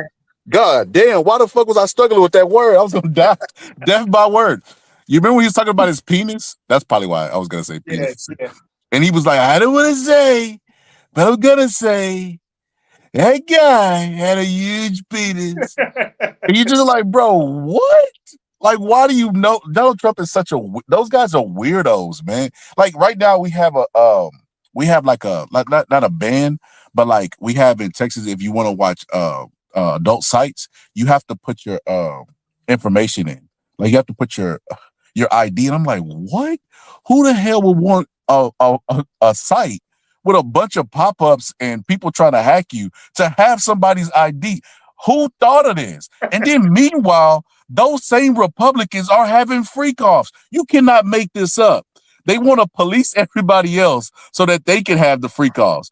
And we know JD Vance. We know what he do with them couches. Like, those guys are weirdos, man. Hey, I want to say this real quick. There's a name, right? When you say the original freak-offs and stuff like that, I do remember, but I think the conversation died when this particular person passed away. Hugh Hefner in the Playboy Mansion. They were saying that Hugh Hefner had ties to Epstein, and Trump was always like, he was like, it would be the best thing, and it was a dream of his to visit, the Playboy Mansion. And Trump was supposed to have been telling this story about meeting Hugh Hefner and going to the Playboy Mansion, and that fulfilled all of his dreams and stuff like that. That's why he loves beautiful women and stuff like that, because of, and the rich and powerful, and being surrounded by beautiful women, because Hugh Hefner was always one of his heroes. So I would just like to know, I'm probably going to research it again and bring it up, if it has relevancy in the next show and stuff like that, to follow up on that, to make sure I'm not conflating something, but I'm almost 1,000% positive that Hugh Hefner had his little role in all of this type of stuff. When you talking about taking these younger men and developing them into these rich predators, when it comes down to what was being said and my stories of who actually lived in Playboy Mansion. But that's where I landed. But I think that goes way farther back, AC, because you got to remember there was a time when marrying a 13 or a 14-year-old and you being a 40-year-old man, that was normal. Or it wasn't socially unacceptable like homosexuality back in But the Buddy Holly, 1910s. but the singer Buddy Holly and what's the boxer? I can't remember. Maybe Joe Louis were chastised for that. It all depends on what state you were in, because some of these states had that law that was there since the state's early development, and that whole thing of marrying someone after they, according to biblical rules. You're thinking of the Mann Act. I think you're thinking of Jack Johnson when he crossed state lines with his It with was his Jack. broad. Yeah, it was Jack Johnson. But at the end of the day, it was laws that defined a legal woman, and in many of these southern states that were Bible Belt type states, that fell on after your first menstruation, you were legally a woman. Some states that were more closer to city states, or were really part of pouring in money to the union or the early experiment in America, they were a little bit more sophisticated. They were like, listen, we don't really want to build our city politics or our state politics based off the Bible. Let's just deal with laws that say, okay, is this acceptable in this day and age of where we are? So yeah, for some of these celebrities back then, you get in trouble if you're in a state that allows it, but the minute you cross state lines, now the other state that just caught you can charge you with all of these crazy ass crimes. Absolutely. We're gonna touch on the Epstein of it all in the future, but I think this bombshell story is gonna be coming out very soon, and it's gonna be centering around Melania Trump. So we're gonna move on to the Trump versus the Pope of it all. Donald Trump, I mean, I just say he's on a mission to commit political suicide, like at all costs. He is on a mission to just destroy any coalition that he has left. And the few people that were still backing him were the white Christians of this country. So I just want to put that up. And it says it right there, 72% of white Christians. So you take 100 white Christians, 72% of them voted for Donald Trump in the 2024 elections. Then Donald Trump, after he puts out that insane Truth Social post on Easter Monday talking about an entire civilization will die tonight, he comes out with this bull crap, with himself looking like Jesus Christ, healing somebody with with the healing hands and all that. Then after the entire world admonishes him for that, and the Pope has been criticizing him for this unjust war and saying that war is only just when all other options have been expended. He comes out with another just schizophrenic Truth Social post where I'm not even gonna read the entire thing, but he's talking about I won in 2024 by a landslide, and and he even says the Pope is weak on crime, the why the Pope should stick to God and all this other stuff. Is there any, like, I used to think that there might be one line he wouldn't cross, and that's when it came to the Christianity. I just think that his brain is pudding, and like he has no inhibitions left. And then it's even crazier because he didn't just offend Christians. He also offended Muslims, because Muslims view Jesus, they call Jesus Isa. They view Jesus as So one of God's greatest prophets. they're two And different then, people in Islam. Isa and Jesus are two different people. no, they're not. No, they're not. They're not. I'm They Muslim. both, I'm Muslim. I'm letting you know this. but they both have the same, that they both talk about Isa and Jesus coming from a virgin mother. They call one Mary. Muslims call Esau's mother Maryam. Okay, I trust you, AC. I trust you, but No, I don't think they're different. general. That's how it's perceived. But once you take your shahada and you start reading the hadiths and things like that, you find out the two men. That was just a similarity, but they are two different people according to Muslim law. Christians, I look at it like this: all three of these religions basically came from Abraham. When you go back further enough, these are all the children of Abraham.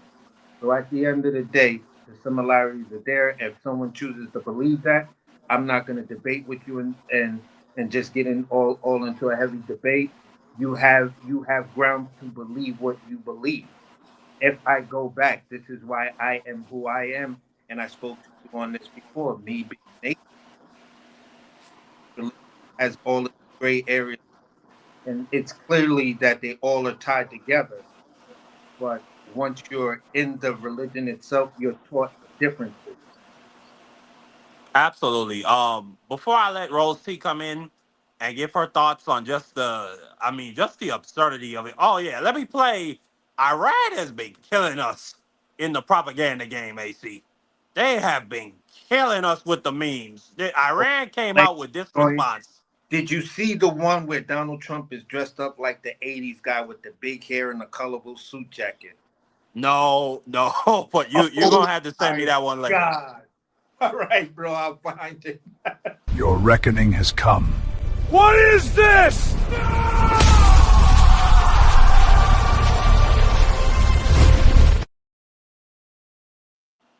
Yeah, so there you go. Isa, and this is my opinion from what I read. I believe Jesus is Isa, but I understand what AC is saying. It looked also in Muslim scripture, they say Isa will come back to smite the Antichrist. So, I mean, that's what I think was happening in that picture. On top of the fact, now have reports that Pete Hegseth and the Pentagon threatened members of the cardinal bishops of D.C. and the wider United States. They called them to a meeting and basically told them, we have the military power to do whatever the F we want, and you need to stick to your own, you need to stay in your own lane. So, Rose T, what's your thoughts on all this I mean, we talked about it earlier about the prophecies. What's your thoughts on this Antichrist behavior? So he is definitely very egotistical, and most of them have been giving him a pass. So of course he's going to keep going and going, right? Well, even after a while, you can offend the most fanatical Christians' sensibilities, right? They kept giving him what they called a Heisman, right? So now he has gone too far. He's now comparing himself to Jesus, and he is yelling at the Pope, who is supposed to be, above reproach position. And he's an American Pope. It's the first American Pope. So he's absolutely pushing it entirely too far. And even the most fanatical of fans of his, it's beyond the pale. However, just like with January 6th, they seem to give him forgiveness above everything. And so this too shall pass. I honestly feel that he will come back from this like he always does. And it's going to have to take somebody either in his cabinet or in the Congress or the Supreme Court that's going to get this man under control, if not just remove him, period. Because the American people, at least the portion that was able to vote him in, even though there's talks that there was theft with this vote, who knows? I don't know, but there's going to have to be somebody making a good decision in Congress and Senate. And we, as the American people, need to put those people in place. We need to stop allowing them to just phone it in. The Democrats have been phoning it in for the last 2 years. They kind of just felt the Republicans are going to shoot themselves in the foot, which they've been doing. But unless they take control of this situation, it's going to get worse before it gets better. He's very disrespectful. He's very, religion, he doesn't know about religion. He even said he thinks he's going to hell. He's a bad person and he needs to go. He said that. He absolutely said that. And before we move on, I just want to play some of Barack Obama's worst scandal. Just the way how these people made it seem, you would think it was the worst scandals in history. But they will let this guy get away with it. As you all know, President Obama is a real man of the people. Now take a look at him ordering his burger with a very special condiment. Just your basic cheddar cheeseburger, medium well. I just want mustard, no ketchup. If you got like a spicy mustard or something like that, or a Dijon mustard, something like that, Dijon mustard, something like that, or Dijon mustard, something like that. Who eats a cheeseburger with Dijon mustard? What is that? He doesn't like ketchup? What kind of man orders a cheeseburger without ketchup, but Dijon mustard? All right, I hope you enjoyed that fancy burger, Mr. President.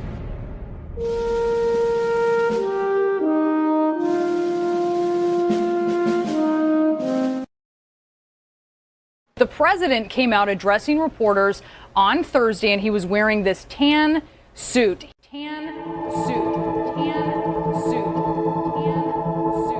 President Obama's decision to wear a light tan suit at yesterday's news conference. He was wearing a tan suit. Light tan suit. I think it was shocking to a lot of people. Is this an effort to make him look warmer?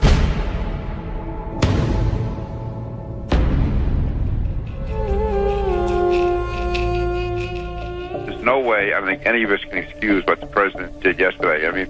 And then for him to walk out, I'm not trying to be trivial here, but in a light suit, light tan suit. Also known as Tangate. Tan suit, and how the tan suit made him look unpresidential. Whoever talked him into going into a tan suit, they're so desperate because of these low poll numbers, they're willing to do anything.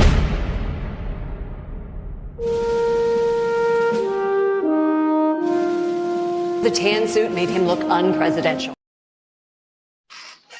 Bro, you just can't make this stuff up. And they will get they went on AC for a month talking about the tan suit. But this fucking guy can come out with himself portrayed as Jesus Christ. That doesn't even last a week at Fox News. He could talk about genociding Iran.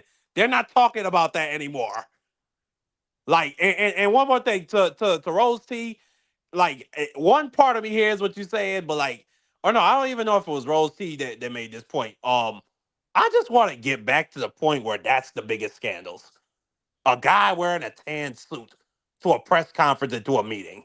Well, not this schizophrenic, like senile stuff, but Scholar is on the panel. Scholar, let me yeah, just go ahead, say AC. just in terms of the burger situation, which I was dying about.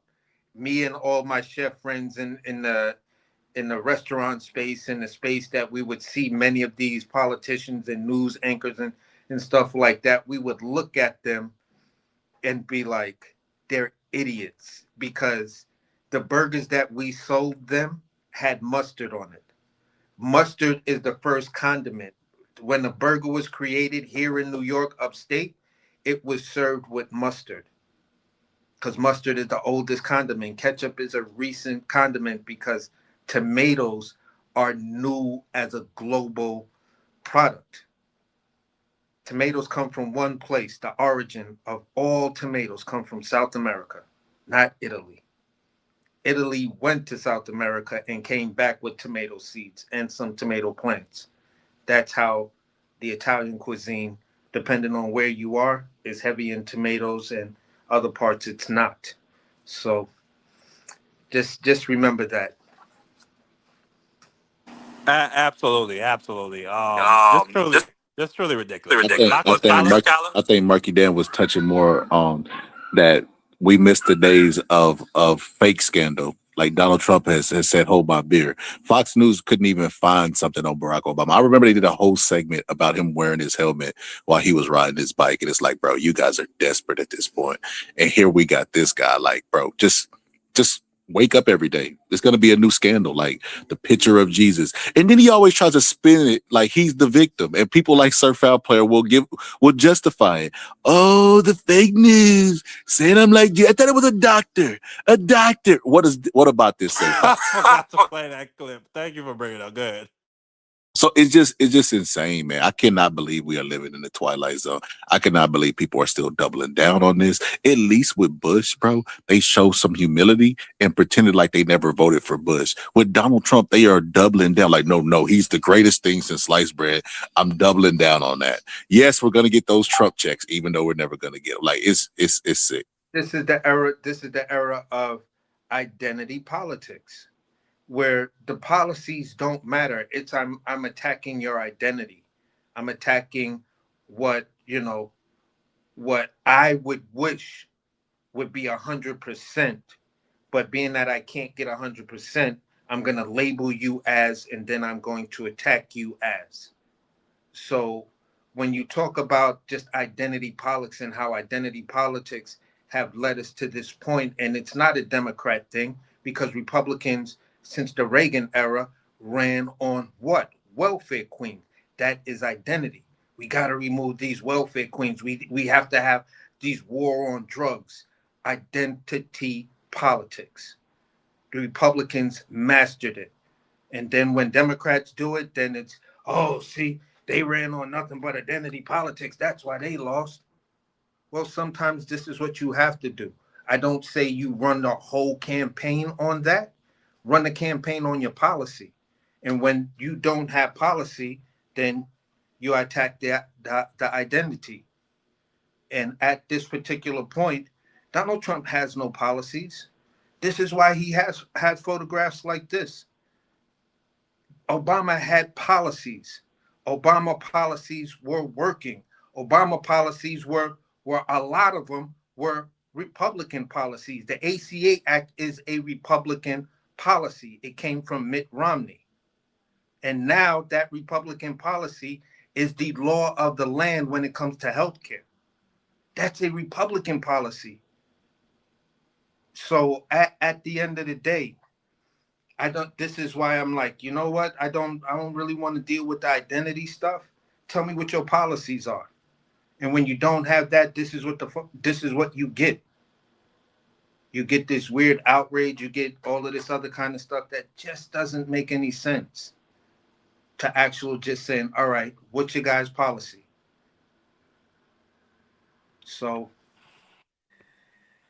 Yeah, policy matters. And I think you're right. They should absolutely be leading with policy. However, identity does matter. And people are using it the wrong way, especially the wrong people using it the wrong way, because they actually have used it as kind of a slight on Black people who are, historically oppressed in this country, and they say we're just playing the race card or are relying on identity politics. However, it matters because the system is fundamentally set up to keep Blacks and poors down. It's literally, that's how they stay rich. They have to have a bottom of the totem pole so they can stay rich. Billionaires should not exist. I'll never go away from that. Eat the rich. Billionaires should not exist. But we have to include these identity in our politics, because women of this country, we are held back as women. Black people are held back, and now they're attacking the Browns every day. So I'm with you when policy matters. I want to know what you're doing and how it has affected the community, but I also want to know what community you're affecting. So I say they go hand in hand. So I hear you 1,000%, Queen. But when it comes to, again, going back to Fred Hampton, the reason why they killed Fred Hampton was because they understood that young Black man one day would build probably a third party that would displace the Republican Party. Right. They understood that he had the ability to build racial coalitions across racial and sexuality lines, because he didn't focus on identity politics. He focused on class politics. So he would say white power to white people, and he got the Young Patriots, who were descendants of Confederate soldiers, to join his Rainbow Coalition. He said brown power to brown people. That was to the Puerto Ricans and the people from the islands, to the immigrants. They joined his coalition. He said black power to black people, and you already knew who that was for, and they killed him. So they don't want us to get out of the identity politics. But I also hear what you're saying. Identity matters in almost any conversation that you have in this country, whether it be like we talked about earlier with the welfare queens. That's who Reagan was targeting, our community. On top of what you said in the chat, he dropped a bunch of drugs on us through Iran-Contra. The CIA knew what was going on. They did nothing to protect their own citizens, and they took that money and went and bought weapons they sold weapons to Iran. But nonetheless, I agree. Identity does matter, but I think that we also hamstring ourselves. Listen. Boxing scholars backstage. This guy Kazi, bro. This is what I'm saying. It's a difference. Identity is identity, but when you identify the problem and you identify who is the problem, then the identity does not matter, because I've already identified the cancer. Now, how do I treat the cancer? Well, I treat the cancer by implementing this policy, implementing that policy, moving a coalition of people, and possibly talking to some lobbyists to help me get this bill across the line. When it came down to just listening to how this white woman, Jane Fonda, spoke before Congress, and she spoke before political leaders in her own home, with other Black leaders to help with the civil rights movement. A big proponent to that was this white woman, Jane Fonda, who definitely does not get any credit for it when people talk about that whole entire movement. So when you listen to her, it was never identity. It was always just identifying where within this thing that's happening, that's this segregation. If we remove these things, then guess what? We can build more houses. More houses will be sold. The developers will make money. Black folks who are looking for fair housing and looking not to be redlined and have a fair price, they will buy these homes. This is equity. This is property values. This is everything that we talk about that builds these small towns. That's not identity politics. That's identifying an issue and then moving the policy towards what you already identified. And identity politics would lead you to an argument that makes people say, young people, well, Israel, Israel, Israel. No. Pause on that. The problem is not Israel, the country. The problem is Bibi Netanyahu and his policies, his way of thinking, his cabinet identified the problem. So this way, the identity of the Israeli people will never, ever get offended and will join your argument because we all identify to the same issue. Okay, hang on, because I get what you're saying and I hear what you're saying. However, some of these things go hand in hand. So omitting that, no, it's not just Bibi Netanyahu, it is the government of Israel. That's not to say Jewish people, because they like to conflate the issue, and that's how they lose the argument. You have to specify the government of Israel, because they all voted hand over fist to do, it was something recently, and I'm sorry, I'm drawing a blank on it, but they all voted. 90% of the cabinet and the prime minister's cabinet voted for an initiative that he was pushing that was going to further alienate the Palestinian people. So it is You're the talking government about of the Israel. execution law. I think that's what you're talking about. That Yes, was and a 62 to 48 vote in their parliament. So that that part. And so that is the government of Israel. But the problem with that, Well, and hold I on. agree. I got one more. Go Hold ahead. on. Go ahead, Rosie. Okay, sorry. Okay, so, and then bring it back to America, right? So you have to say America disproportionately arrest and imprison Black men and boys. There's a straight school to prison pipeline. You have to identify that. So that is the problem. It's not the problem that we have for private prisons, that their model is to lock up as many people as they can so they can make profit and then they kick it back to the lawmakers. No, because they're not locking up young white men hand over fist. It's normally young Black men, and then right behind that is young Black women. There's a direct school to prison pipeline. So absolutely identify the issue. You also have to, this is how you bring on Black support, because you're identifying the issues affecting the Black community. Let me tell you how many Black people are so disheartened and have decided not to even come out and vote, because we are being ignored. So yes, it's very important to recognize class. Class solidarity is important, because middle class and the bottom half are being ignored, and we're broke and we're poor, and we're still expected to pay taxes, and the rich are finding all kinds of avenues not to pay. But we also have to identify who is the biggest affected people in the community, and we have to start helping those folks in those communities, because you're going to get disenchanted voters, you're going to get people who choose to stay home, and then you're going to get more and more MAGA, more and more Trumps. I'll hush. No, you ain't got to hush this. I enjoy listening to you. She could. But I want to touch on this. I just want to touch on something quickly before you go back, Scott. And AC, my problem with, and number one, both you and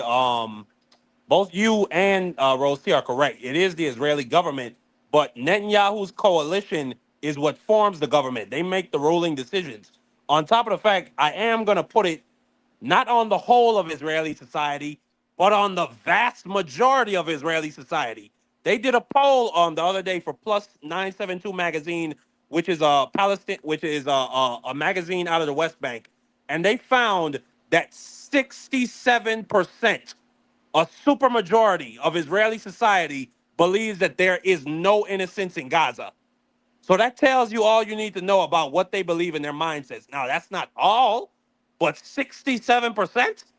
I don't think if you get rid of Bibi Netanyahu, this problem that what you're seeing with the apartheid state, with the genocide, with the ethnic cleansing, I don't think any of that is going to stop.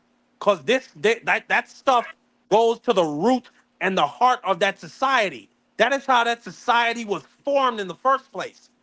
But go ahead, Boxer Scholar. Give me your thoughts before we move on to the next topic. I want to touch on the identity politics that y'all were talking about. So the reason why I can't get jiggy with that term, because it is just a term, right? So you brought up Fred Hampton, Marky Dan. If you look at a little bit after they assassinated Fred Hampton, and nothing was done about it, by the way. But if you look at a little bit after that, they created Levittown, which is the middle class for white people. Like, it's hard to ask white people to unite with you when they've always had white privilege, even if they were poor farmers with 3 teeth in their mouth. right? The white privilege just never transferred to wealth for them, which is why they were jealous and burned down Rosewood and places like that. But if you look at when it actually could, when they created the middle class, literally for white people, because they didn't make it a secret that they created the middle class for white people. They wanted a strong class of middle class white people.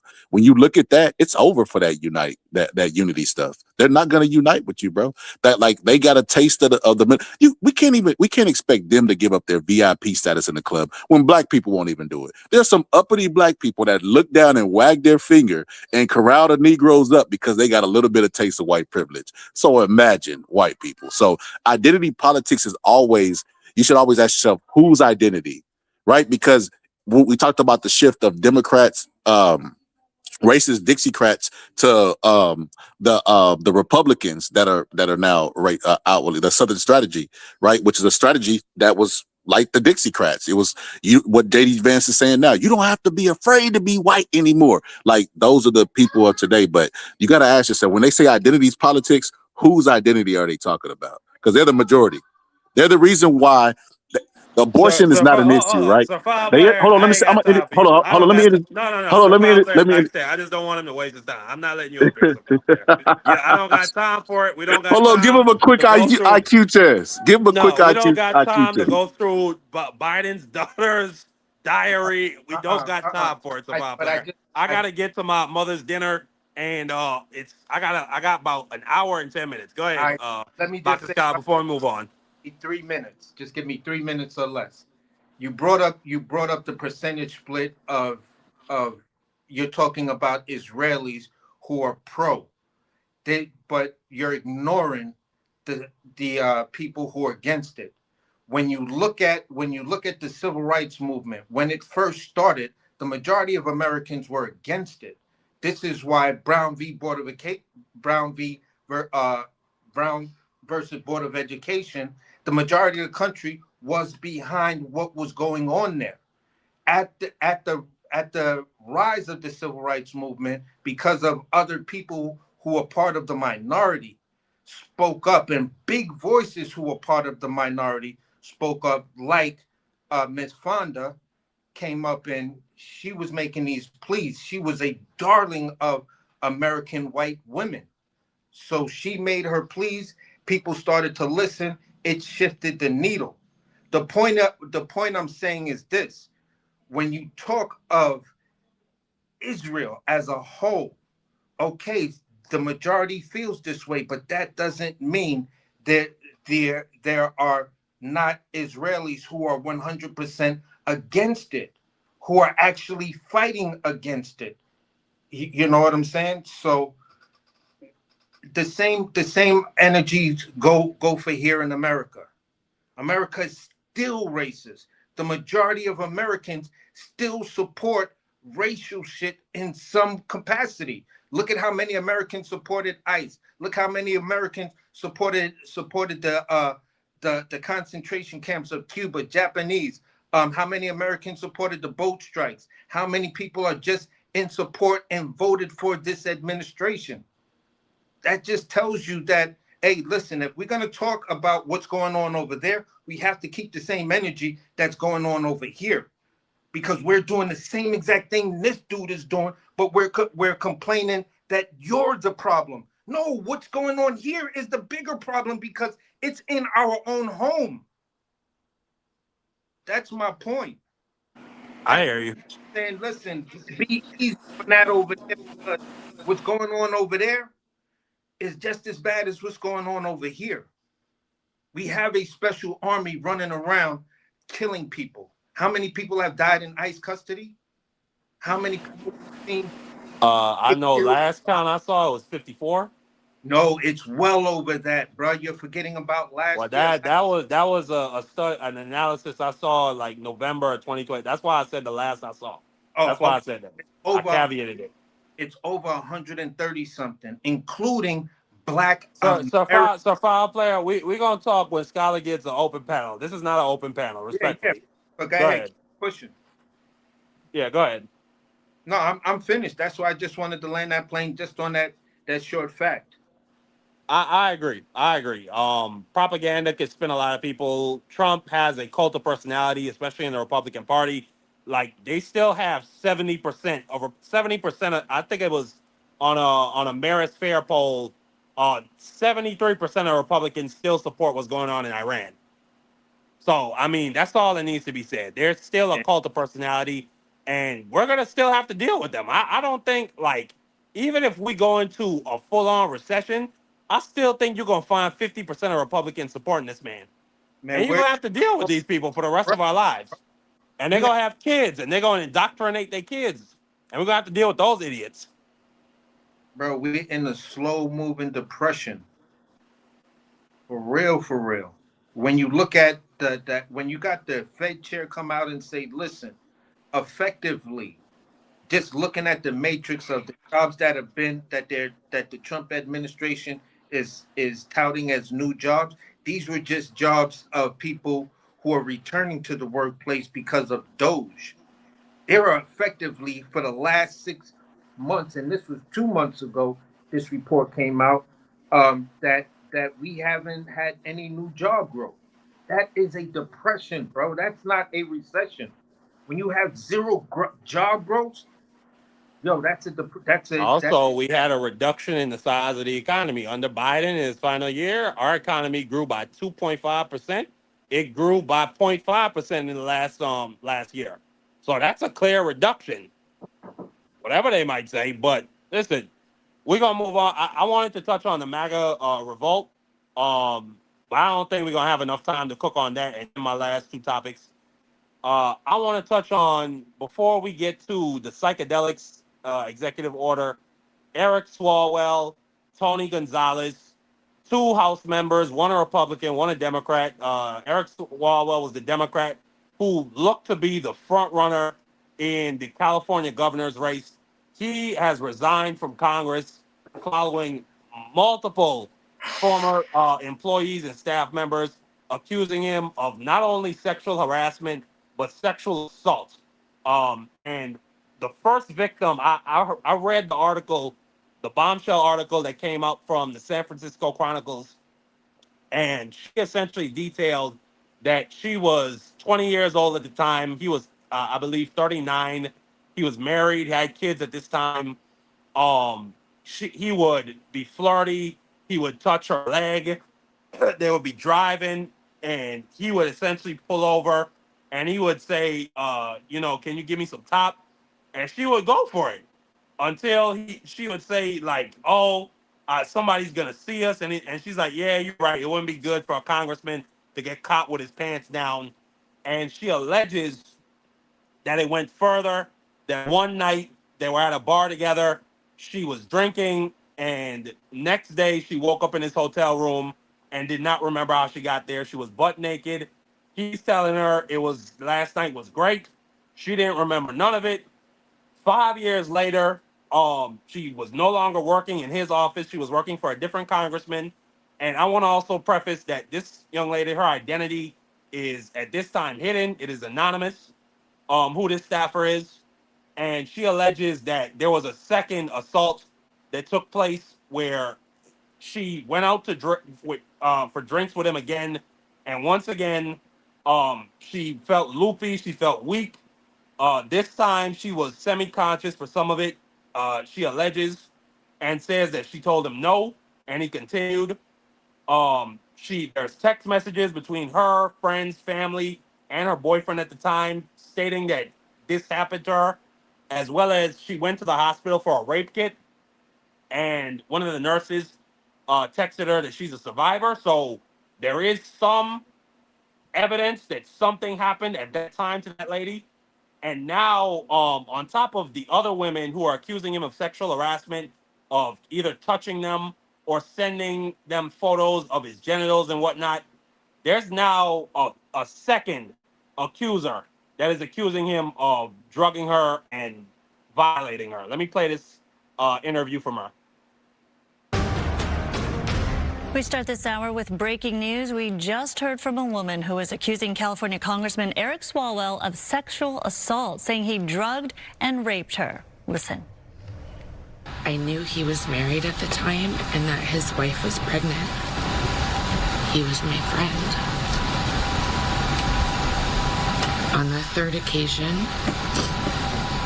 I believe he drugged my drink. I only had one glass of wine. We were supposed to go to a political event, and he said he needed to get paperwork from his hotel room. When I arrived at his hotel room, I was already incapacitated, and I couldn't move my arms or my body.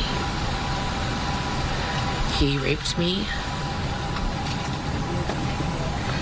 and he choked me. And while he was choking me, I lost consciousness. And I thought I died. I did not consent to any sexual activity. That is Lana Drews explaining the alleged assault that happened in 2018 at an event in West Hollywood. Now, Swalwell has said in a statement yesterday, after a number of accusers have come out, not specifically talking about this case, but this is his statement yesterday after apologizing to his family and friends and supporters. He says, "I will fight the serious false allegation made against me. However, I must take responsibility and ownership for the mistakes I did make." He, of course, suspended his campaign for California governor and then has resigned from the House. And on Friday, 3 other women alleged various kinds of sexual misconduct allegations against Swalwell, including unsolicited explicit messages, nude photos. He repeatedly has denied those allegations.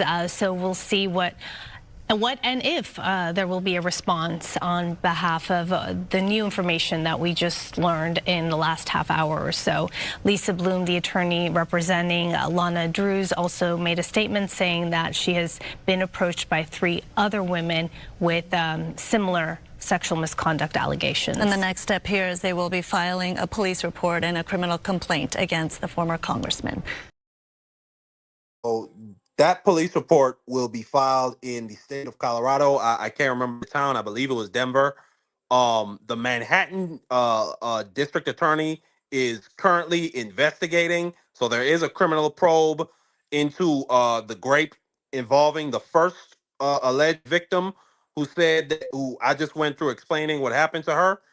On top of this, you also had Tony Gonzalez, like I mentioned. Tony Gonzalez, for those of you who don't know, he is a congressman from Texas. He has been embattled for months over the confirmed allegations that he had an affair with one of his ex-staffers. Then once he pressured her for photos and for sex. And then once he was done with her, he basically docked her pay and had her fired. And that woman committed suicide by setting herself on fire.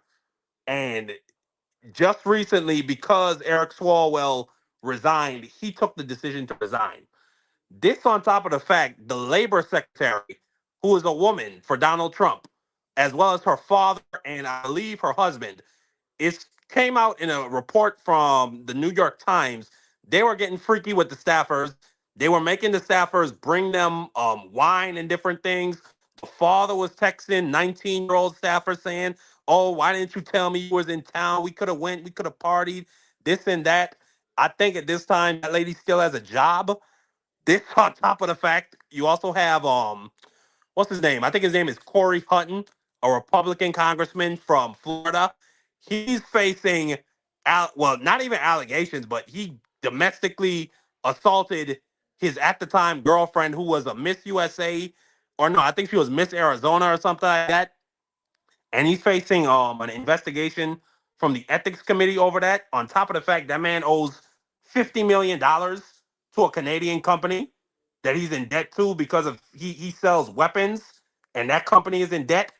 So the question I really want to ask, should we expect a higher degree of standards from our lawmakers and policymakers, or should we just go with the motions and just say that this is who they are, that that lawmakers and people in power have always done things like this, but it's probably just the bigger effect of the Me Too movement and social media where back in the day where me and AC, Roasty, me and AC, we just had a conversation, and Illy was also in the chat for where we were talking about Cesar Chavez, who was a legendary civil rights activist.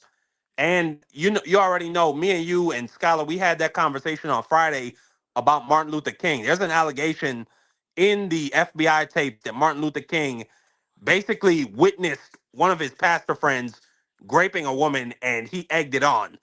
So should we expect that high degree of standards, or is it just going to be, it is what it is until we know?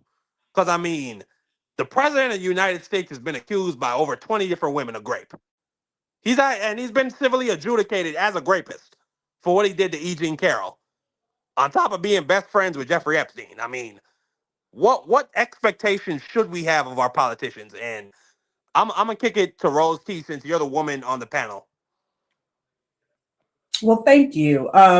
First of all, I will lead with I take all claims seriously. I'm not of the believe every story until it's proven, but I take all claims seriously. So if there is one claim, it needs to be investigated and litigated. Yes, our politicians should be held to the highest standard. It used to be that if you even cheated on your spouse, you would have to resign. So if we're talking about actual rape and attacks and sexual harassment and, reprisal for turning down sexual harassment, there needs to be jail. There needs to be prosecution. There needs to be, sanctions. Something needs to stop these people from thinking, because it's not about sex. It's literally about control. And somewhere, excuse me, these people have lost control and they exert it over people that are weaker than them, that are subordinate to them, and it's not okay. So absolutely, there should be only the highest standard. And the minute you don't cut the mustard, then you gotta go. And hopefully your next location is jail, prison. I agree 1000%. I have conversations with AC about this behind the scenes, and I know that people might not like what I'm about to say because maybe it's equivocation or whatever, but if it's a sex worker that you're cheating on your wife with, I don't view that as highly as or as negatively as doing that to a staffer, because these staffers are 19, 20-year-old women who are just starting out their careers. And those congressmen and policymakers, they can destroy them and any chances they have of their career with the snap of a finger. So True. and again, I'm not making an excuse. If you cheat on your wife, you're a scumbag and all that. But at the same time, we also know you have a lot of Hillary Clintons, women that know that they who know who their husbands are since college. They know that they've been cheating for years and they stayed. Now, if it's somebody that is subordinate to you, you need to go. Yeah, Because they that put says laws a lot like to me about your character. But they go have ahead, actual Skylar. they Go have ahead, Skylar. Then workplace I'm gonna go laws to against AC. they have workplace laws against that for that very reason, because a person in position would be more likely to comply. Yeah, like I So had to step away. I don't know if you asked me my take on these situations, but um, I don't like it. You're a person in power. You're a person that's supposed to be a leader and stuff like that. Yes, 20 years ago or 10 years ago or whatever the case may be, that culture still existed. There were movies, and there's always the movie where the college student is bragging about sleeping with the professor, or the doctor is talking about sleeping with a couple of his interns, or whatever the case may be. You see in lawyer shows, lawyers talking about sleeping with the paralegals and one of the associates. So within that scope, that's where you can say power breeds corruption. Just because you can, and these young women or whoever are looking up to you and thinking that you're a very powerful person, and your career is in this powerful person's hand, doesn't mean you have to bend to that, or doesn't even mean that that person even has to put that out there on the table, no matter how attracted he is to her. Me as a chef, I've seen some women that came in to work in a restaurant, and I'm sitting there thinking, and I'm being a real man at this point, like, dear God, this chick is bad as hell. Oh my God. Oh, it's gonna be crazy trying to work with you and contain myself. But looking at your resume, I then become more impressed with the work that you've done than how you are. And I see just a great worker. I don't know if dudes can compartmentalize that, or many men can compartmentalize that, no matter how that person is looking up to me like, oh, chef, you're one of the greatest chefs that I've ever worked with, and your insights and everything and blah, blah, blah, whatever the case may be. I just don't cross that line. And I've never crossed that line being that person in power, because that's weird to me. Like, why would you do that? You know, I just don't see it. I just don't see a relevancy in it. And I think on the Democrat side, what Eric Swalwell did to step down, that is the moral and ethical thing you're supposed to do. Whether people are mad or whatever with his timing and waiting as long as they did, it doesn't make a difference as long as he got there. It's at least 4 different ways to get to the number 5. And however his path took, that's the path he took. And that's where I land that. I don't know if y'all was cooking on that. Yo, I was gonna add in that Marky Dan's right, that like they do have laws in the place and they could like tank their career before it even gets started. So yeah, I mean they don't have much of a choice. Like, can you imagine them telling them no?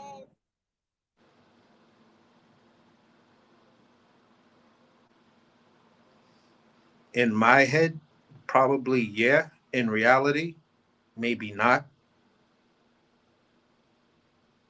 It literally Yeah, depends on the environment. Okay. Because I work in corporate America, right?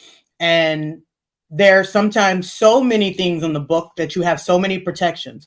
But in a place like, say, Congress, where it's a buddy system, and who gets the most donations and who has the most, outreach with the citizens, making sure that they're going to get the votes to stay there, they may be able to withstand an assault claim or even a abuse of power claim, and then they push the person out. That's why Cuomo was able to have so many women accusing him years later, because it wasn't just Cuomo. He had a whole machine behind him covering up his behavior and actions. So it's not just that one person. You got to see what's the machine around you.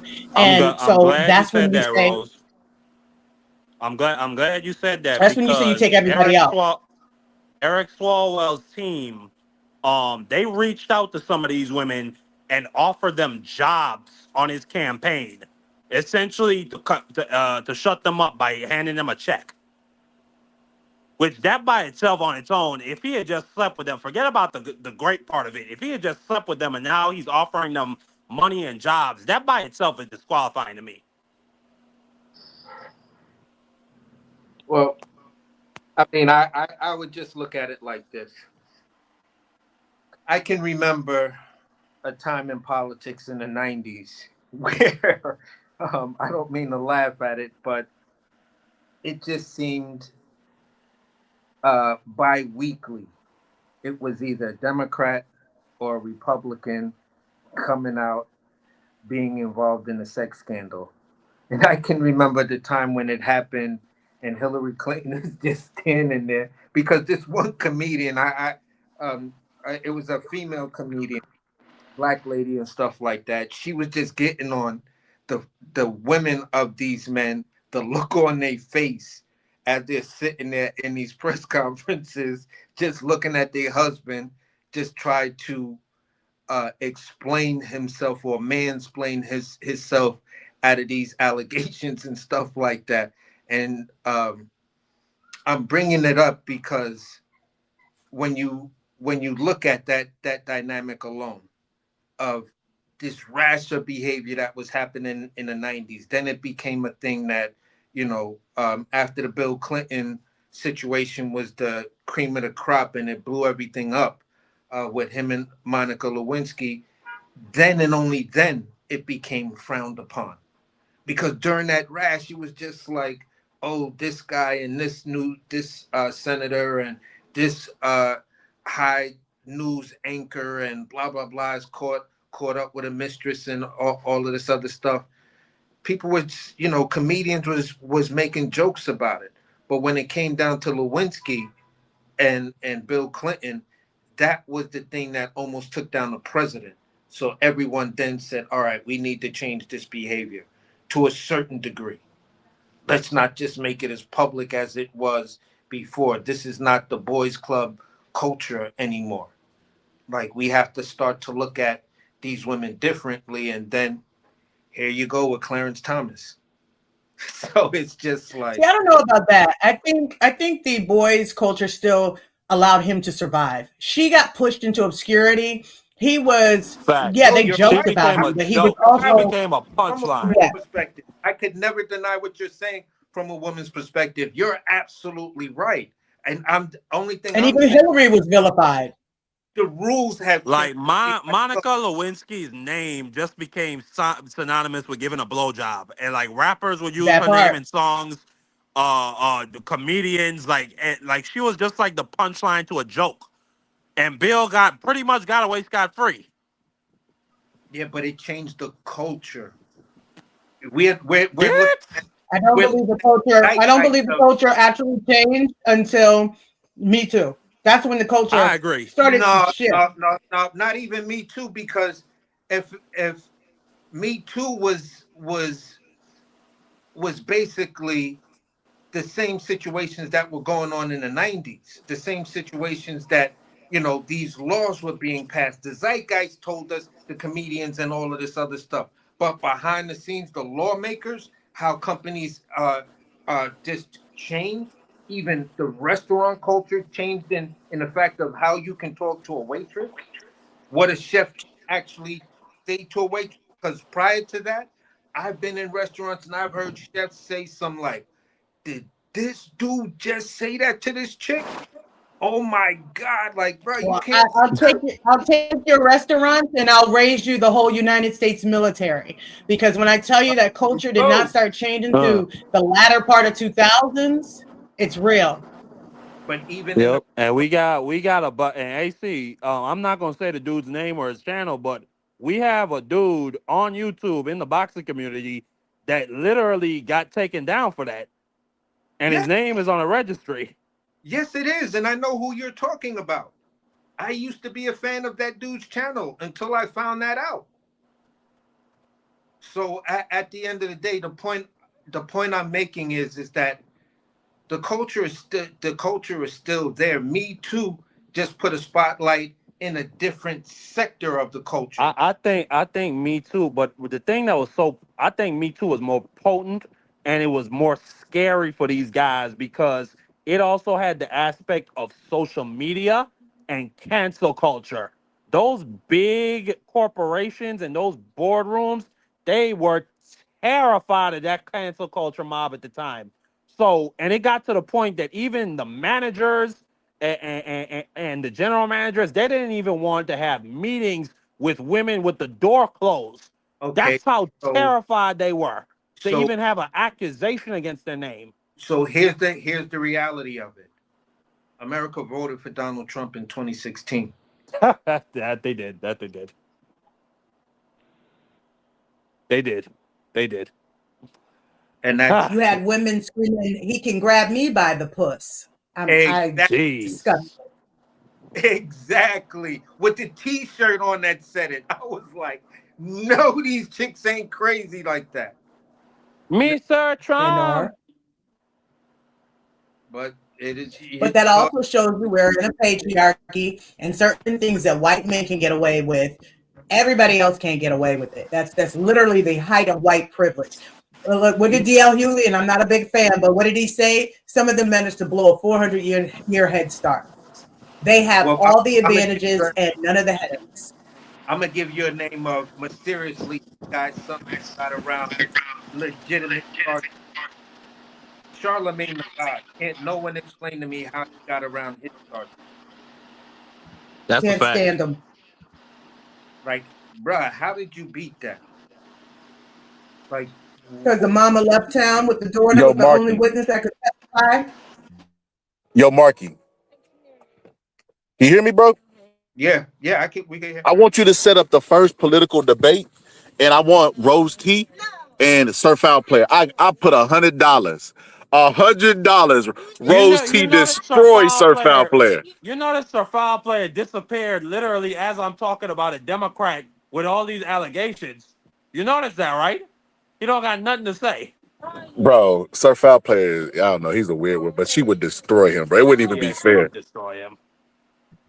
But we're gonna move on. We're gonna move on to the final topic of the show. Prayers for these survivors, and if Eric Swalwell did not do these things, he needs to go through the process. He needs to face his accusers in open court, and we need to see the facts of what happened. And I'll leave it at that. Prayers for anybody that was affected by these situations or by these men or these women. The final topic I wanted to go into for tonight. Something, and it's one of the rare times I have to give, some props to the Trump administration. So I believe it was Saturday, Donald Trump signed an executive order basically taking away the guidance that has the DOJ strenuously prosecuting psychedelic drugs and different psychedelic plants. And one of those, it's multiple of them. One of them is LSD, and the other one is ibogaine. So we all know LSD. Nixon and them, they put that as a Schedule I drug specifically because LSD promotes revolutionary thought. Literally, the idea to take a picture from space, that came from a dude, and so we could see the Earth's curvature. That came from a dude that was high on LSD and was sitting on his roof looking at the horizon. Steve Jobs, he started his company from taking acid and LSD when he was in college. The guy that invented DNA testing and DNA amplification, he got the idea when he was high on LSD. Like, I'm not making this stuff up. You could go look it up for yourself. Ibogaine. Hold on, AC. I'm gonna let you touch on it. Well, I'm gonna let you go first, because you're a Native American and y'all got a lot of history when it comes to different psychedelics. But ibogaine specifically, ibogaine is an African shrub. Let me put a picture of it up on the screen. Where is it? Where I got it? Here it is. You see it right there. It looks kind of like a yam. It's a shrub that originated in West Africa, and essentially the Africans, they used to take it, they would burn it, and then they would make a person inhale it. Then they would bury that person up to their neck in the middle of the night so they could look up at the stars and just contemplate their life or whatever habits that they had. Ibogaine is being found, well, it's not found because there's no real extensive studies out there. Most of the studies are just control groups of maybe 14 to 30 people.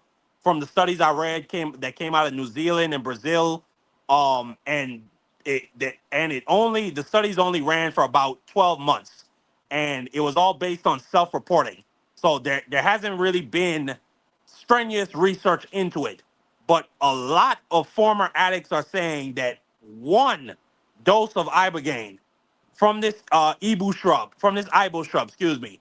it caused them to stop whatever they were doing completely. Like, you have testimonies from heroin addicts who said they took one hit of ibogaine or one treatment of ibogaine and they never thought about heroin ever again. Okay, you got people like the Brazilian study reported that 61% of the control group of 30 people reported 61% of them reported abstinence, which they found to be positive in their lives because they were struggling with that. So I just want to play. This is an analysis done by the Wall Street Journal, and then we're going to touch on it. Give me one sec. For decades, the opioid crisis has defied standard treatments. But deep in the shadows of modern medicine lies a radical but effective alternative. Ibogaine is a powerful psychedelic, often described as miraculous by those who've tried it, because of its remarkable ability to erase years of addiction and the agony of withdrawal in just one harrowing session. It is a revolutionary breakthrough. The success rate is staggering. But Ibogaine remains illegal in the U.S., in part because it can be deadly. Despite the risks, thousands of desperate Americans addicted to opioids are crossing borders to find hope in the treatment. I'm going to die a slow, miserable death from doing drugs anyways. So I would rather, whether it's a short or long life, live it not on drugs anymore. Ibogaine is a naturally occurring psychoactive compound extracted from the root bark of a shrub, Tabernanthe iboga. For centuries, it's been used in ceremonies in West Africa by followers of the Bwiti spiritual practice. Ibogaine's potential to treat opioid addiction was discovered by accident in 1962 when 19-year-old Howard Lotzoff, who was addicted to heroin, took the drug and found that it stopped both his cravings and withdrawals.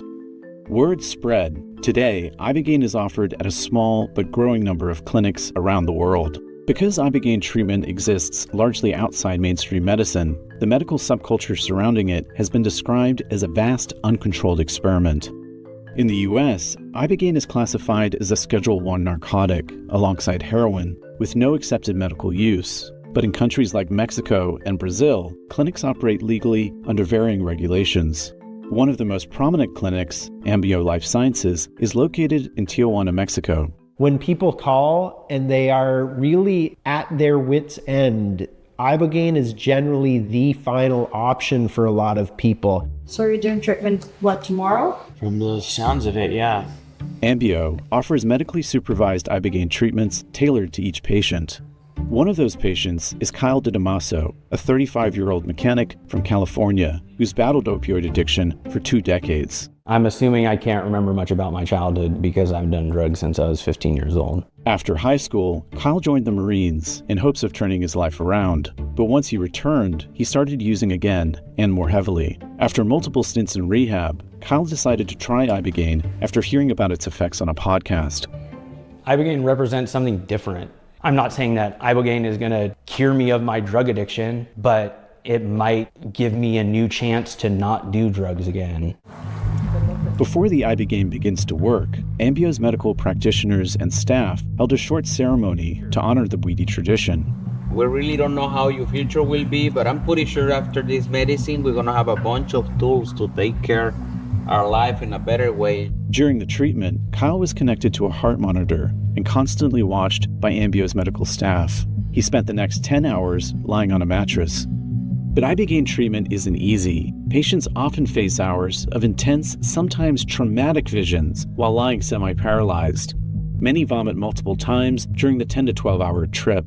So it's almost like a lucid dream type state for some people. You might see visions that make sense, visions that are meaningful, visions that help recontextualize past traumatic events. Sometimes the visions are just sheer chaos. Opioid addiction is notoriously difficult to overcome. There is something really fundamental about opioid dependence. It's the mother of all addiction. Dr. Kenneth Alper has been studying Ibogaine for decades. Opiates bind to and activate something called the opioid receptor. And the opioid receptor adapts to this by becoming less sensitive. This is pharmacological tolerance, which means that larger and larger doses are needed to achieve the same effect. And the development of tolerance also becomes the development of dependence. When someone is physically dependent on opiates and they stop using them abruptly, they go into withdrawal. And the symptoms of withdrawal are quite dramatic.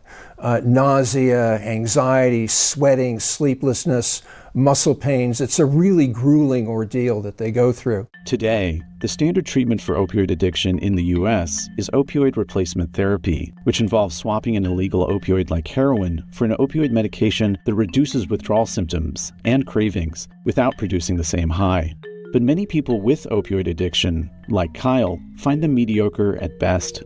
They decrease joy more than anything. You're super flat. You don't experience emotion still. Studies show that while current treatments for opioid addiction are effective in reducing harm, they are not very effective at getting off opioids. Still, there is no question that medications like buprenorphine and methadone remain the best legal treatment option for opioid addiction in the U.S. Conventional treatment has saved a lot of lives. It is certainly more effective than no treatment. There has never been a formal clinical trial with Ibogaine in the U.S., The evidence we do have of ibogaine efficacy comes from small observational studies. A 2017 study found that 30% of participants reported never using opioids again following ibogaine treatment. Another study reported 75% of patients stayed opioid-free for a year after treatment. But it would be misleading to think of ibogaine as a cure for opioid addiction. Ibogaine is not a magic bullet. What it is it's a powerful negative pattern interrupter. So powerful it can take somebody off of heroin virtually overnight.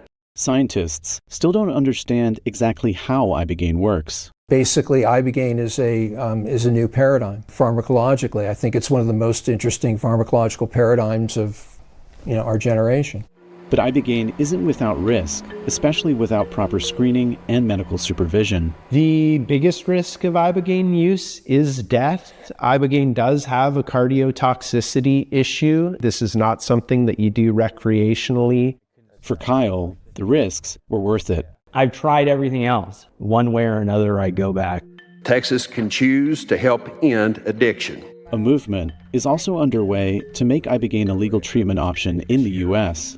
Ibogaine has significant therapeutic value. Brian Hubbard led the initiative, which successfully lobbied Texas to fund clinical research into ibogaine. You have to create an incentive through governmental expenditure to foster the development of the therapeutic.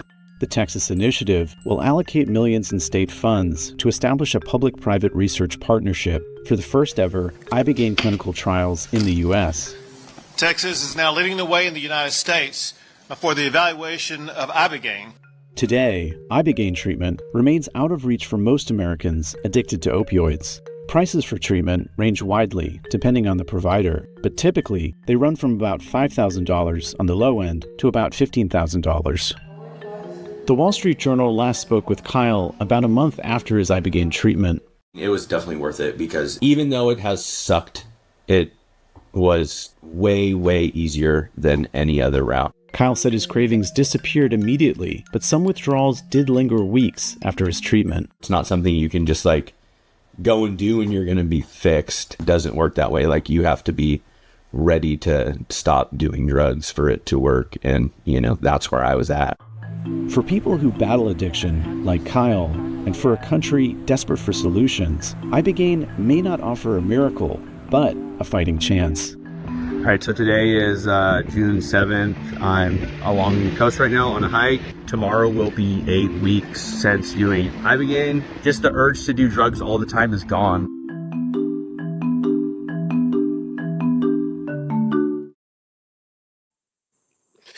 Yeah, so you heard the in-depth study the Wall Street Journal did right there. Really good work. I am, once again, I'm not telling, and the democracy briefing is not telling anybody to go to Mexico or Brazil or Australia or any of these places and to take ibogaine. I'm just giving you the information that I have heard that and like the man said, it is a powerful habit disruptor. Okay, and I am in favor of research. I want to see what are the risks of doing these things, and I want to see what are the benefits, because from everything, all the stuff I've been hearing, it is a potentially a miracle drug that could this might be the thing that wins us the war on drugs forever.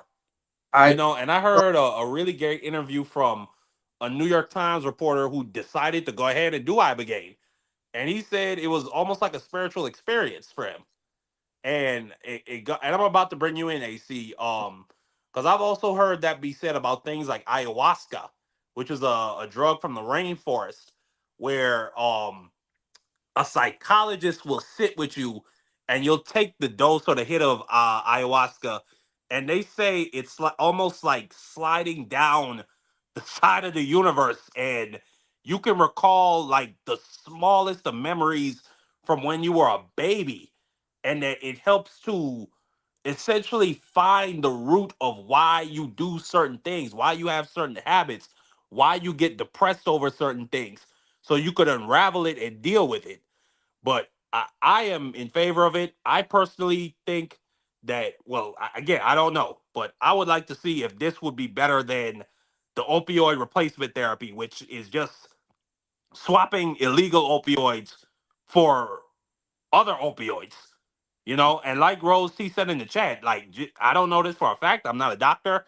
I'm not a scientist. I haven't done deep studying into this, but the fact that we would replace one illegal opiate with another opiate, like, that sounds funky to me. And it goes back to my belief about the sinisterness of the pharmaceutical of the big pharma lobbies. Like, dude, like, because I think they had a big hand in a lot of these psychedelics getting blackballed and turned into Schedule One drugs from the jump. But not only this ibogaine stuff, I want to see more research done into the stoned ape theory. And y'all could do your own research on that, but that is essentially a theory that human intelligence came from our earliest ancestors, the Homo habilis, eating mushrooms, and then the mushrooms. There's certain mushrooms that help increase language, and we saw shapes and different forms and different things like that, and it increased our brain's capacity for intelligence and other things like that. So I'm just intrigued. I'm not, and so I wish Sir Foul Player was here, because he likes to say I just rip on Trump to rip on Trump. I think this is a good thing. And yeah, I just hope to see the results of those studies. But I want to come to AC first. AC is the Native American on this panel. His people, well, I don't know if the Shinnecock people specifically have a history or a culture of psychedelics, but I Yeah, want to hear your thoughts, AC. What's your thoughts? we do it, and a lot of times it's induced by just sweat lodges and stuff like that. But uh, the takeaway that I hear with this, I hear it as like hypnotics. You can't be hypnotized if you're not willing to be hypnotized. Any professional hypnotist will tell you that. So if you're not a willing participant and you're just saying to yourself, you know what, I want to stop doing drugs, but your intent within who you are doesn't want you to stop to do the drugs, then they're telling you that this is not going to work for you. And if this is the type of person you are, you might put yourself in harm's way where you could die because your intent is not genuine within your own person, within your own spirit, within your own being, that you want to stop doing drugs. And this stuff will only work for those people who are at that place. If you're not at that place, forget about it. You also heard them within the Wall Street Journal talk about the efficacy of this. This is where, even with the COVID vaccine, the big pharma were trying to push the governments to shorten up the efficacy of the COVID vaccine. And the efficacy is just the trial studies. You know what I'm saying? And you're just asking, does it do what you claim it does? From there, you have to deal with patents, the USPTO and other trademarks and stuff like that. It has to go through that process. And from there, the FDA approvals. Can you make a generic form of it, or is it subject to just this natural? In order for it to be the drug that people would want, it has to go through those governmental steps at the very least. You know what I'm saying? Now, ayahuasca works in the same pattern. You take ayahuasca when you want answers. It's something that opens your eyes and gives you visions that, when you do it properly, you deal with the shaman who has experience with it, can read your visions and stuff like that and help you understand the visions that you did have. Some people have seen extraterrestrials. Some people have visited other planets. You know what I'm saying? I myself, I took a psychedelic. And I had a sweat lodge at my reservation, and I kept on seeing myself in a mirror or a reflective thing of all these different past lives that I have, where I've always been a fighter. Like each one was a war after war after war after war. And that's the internal thing that drives me as a creative person. I'm never satisfied. It's always an internal battle. So my vision revealed that in all of these past lives. So it you just sometimes need somebody to do that. Peyote was another psychedelic that was used that had medicinal purposes where people were like, yeah, I want to take peyote because I'm trying to heal myself from this and that and many other things. So you had musicians like Thelonious Monk, Max Roach, Parker, Miles Davis. These guys took LSD to open their minds. I smoke weed and try to get to a a space or a certain head based on the strand that I'm looking for that brings me to a creative head. So when I start writing, I'm not concerned with the spelling or anything because I can always go back, but I just need the ideas to flow. I just need to be able to sit there and focus and just get into that headspace of creating something from nothing. And everyone has their way. I just don't do alcohol to get me there because it doesn't have that euphoric, relaxing, you know, all right, I can see it. I've been in this space. I can identify with how this thing tastes. I already know how that tastes and I know how this tastes. So now I want to combine these two because I know the nuances of this and that. So weed is my psychedelic of choice. High grade, high strands. I don't do none of the weird stuff, daps and all that chemical form of it. Nah, that's not for me. I gotta roll it and burn it. Absolutely, AC. Yo, y'all go subscribe to my boy Mikey Dan. He's saying the link. I think if you pin it, Mikey Dan, it'll show up. But listen, Okay. I don't want to be this guy, but I got to be this guy. Well, one thing before you go. Oh, there's a bit of a background. But one thing before you go, I've done acid once in my life. And I didn't really get no revolutionary effects. I didn't get like none of that. It was just like a fun time.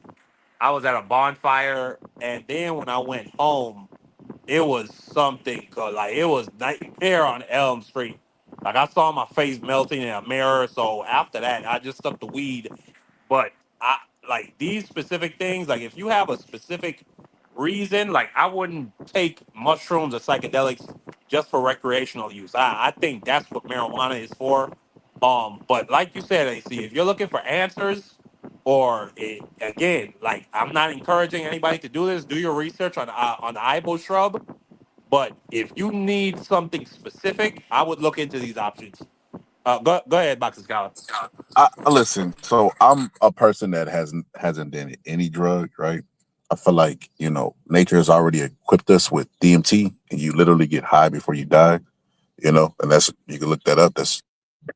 But I just wanted to say that like I'm skeptical about the the miracles of drugs. And the reason why is because people that participate in stuff try to find the benefits of that thing, right? Like people who drink wine and like are alcoholics, but they don't want to appear to be an alcoholic tell you about the benefits of wine, right? And it's like people who use weed don't want to seem like they're doing something bad. Oh no, there's uses in it and stuff, and it does play its part. Like with cancer patients, it gives them appetite and stuff like that. But I don't believe in the miracles of psychedelics because I've seen people that do them. I used to work downtown, and like I've never. And one of the reasons I've never tried it is because I don't see the benefit. Like if somebody was to tell me that Isaac Newton was a avid user of hallucinants, then hey, by that would help society, But it's all, like I don't know. I never desired to take that trip. Like I like to be in charge of what I do. I feel like we spend so much of our life like unconscious. If you Now, take now the you see, you traveling, scholar, you would not have a good, like, you would have a bad trip because when you're on things like acid and psychedelics, you have to just flow with it. Like, literally, Yeah. you can't even stop your thoughts. Like, you just have to flow with it. And when you have bad trips, it's because you're seeing something you don't want to see and you trying to control something and you can't. That's when the bad tripping starts. So, I mean, you probably right. to stay away from those type of things. Yeah, Yeah, but I was gonna say that. Go ahead. in your space where you are, I'm a person who also did acid in my college days, but we held it down with weed. Weed is not a drug. You know what I'm saying? That's an absolute fact. It is not a drug. Alcohol is a process of fermentation. It happens naturally with fruit. You have animals that eat rotted or heavily fermented fruit on the tree, and then it falls on the ground and ferments more. And you got gorillas and monkeys and other animals literally laying there drunk. That is just a proof. Fermentation is something that happens naturally. Now, when you talk about distilling, making hard alcohols, now you're talking in a dangerous place because you're talking about things that actually start to tear down the body, your liver and things like that. Wine, that fermentation of any fermented things like vinegars and things like that, that's actually good for good blood flow and good heart health, especially when you get older. You know what I'm saying?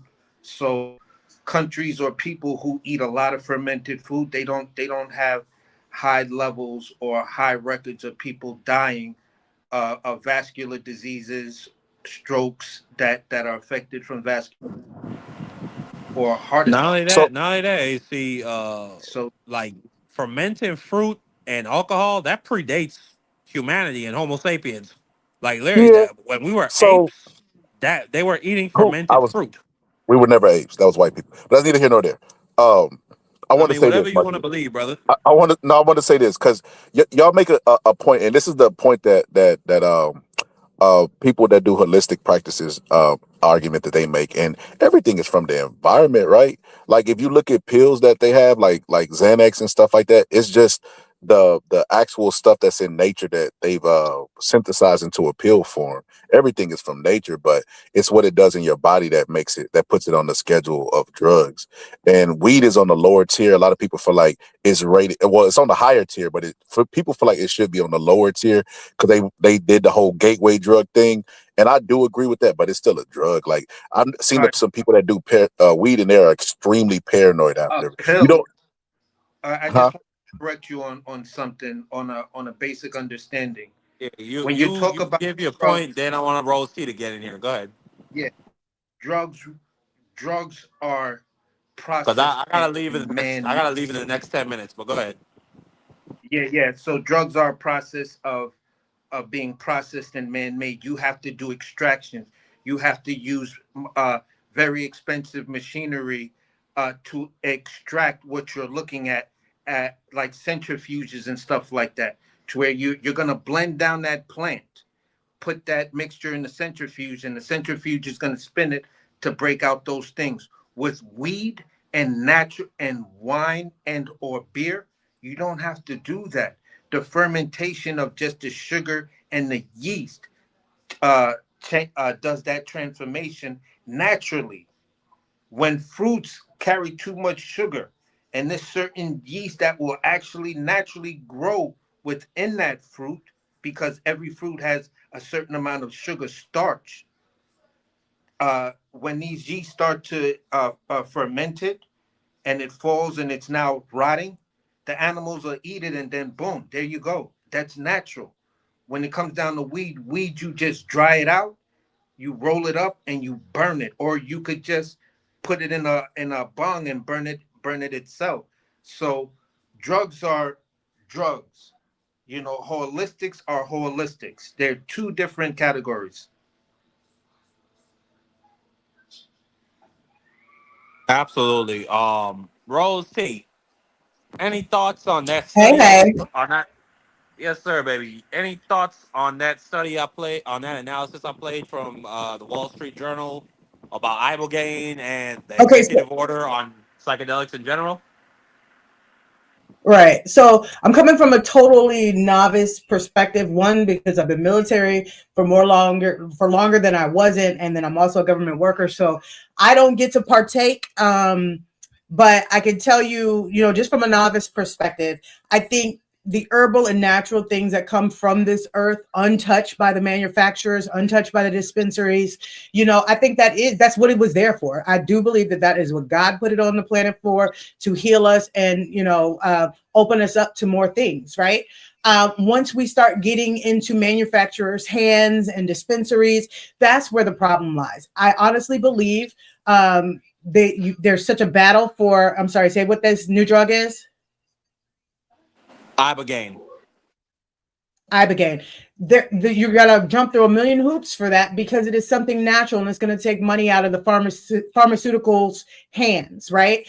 That's why they refuse to legalize marijuana on a federal level. Do you know how many people would benefit from their aches and pains and all these things being, regulated through marijuana, vice opioids that is known to cause addiction, that they knowingly sold, that they knew was killing people, and they kept doing it, and all they got was a slap on the wrist?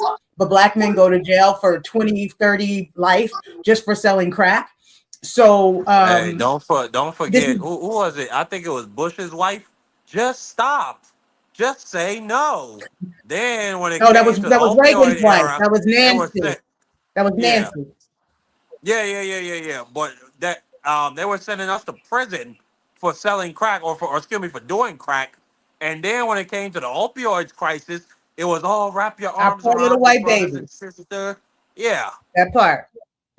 We were crack monsters, and then when it started hitting their community, which is literally, that's how it happens, because God don't like ugly, and certain things they put out here, and they just knew that we were going to get addicted to drugs, so they kept us from getting the drugs. They doubted our pain, so their poor little precious white babies got addicted. But now let's do treatment. It's soft care. Back then we were crack monsters. Hide your kids, hide your wife, hide your TVs, because they're stealing your stuff. So literally, like I said, it's by design. I am for anything that is not going to further harm us and hurt us. So, and I don't know tell me the name of it again. I'm definitely brain farting. Ibogaine. Ibogaine. So, it's a little scary that like money.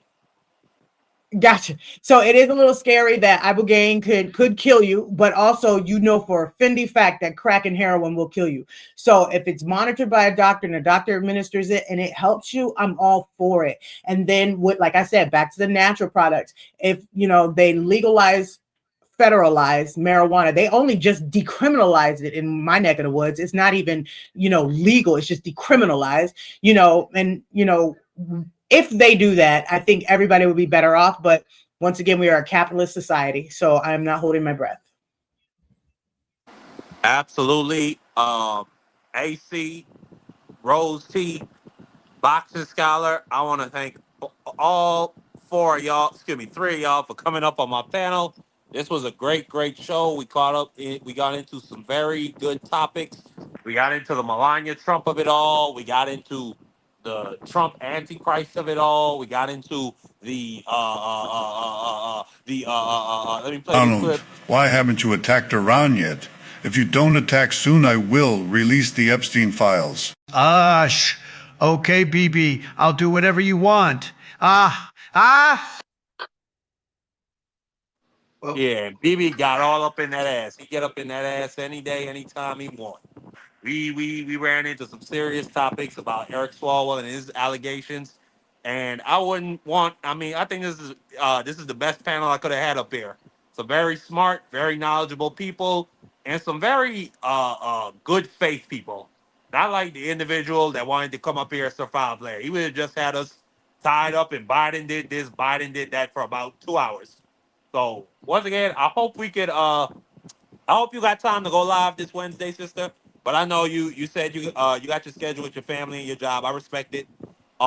Any final words, AC? Then I'll come to you, Rose T. Yeah. One of the final words is just to give a closing thought on the last topic.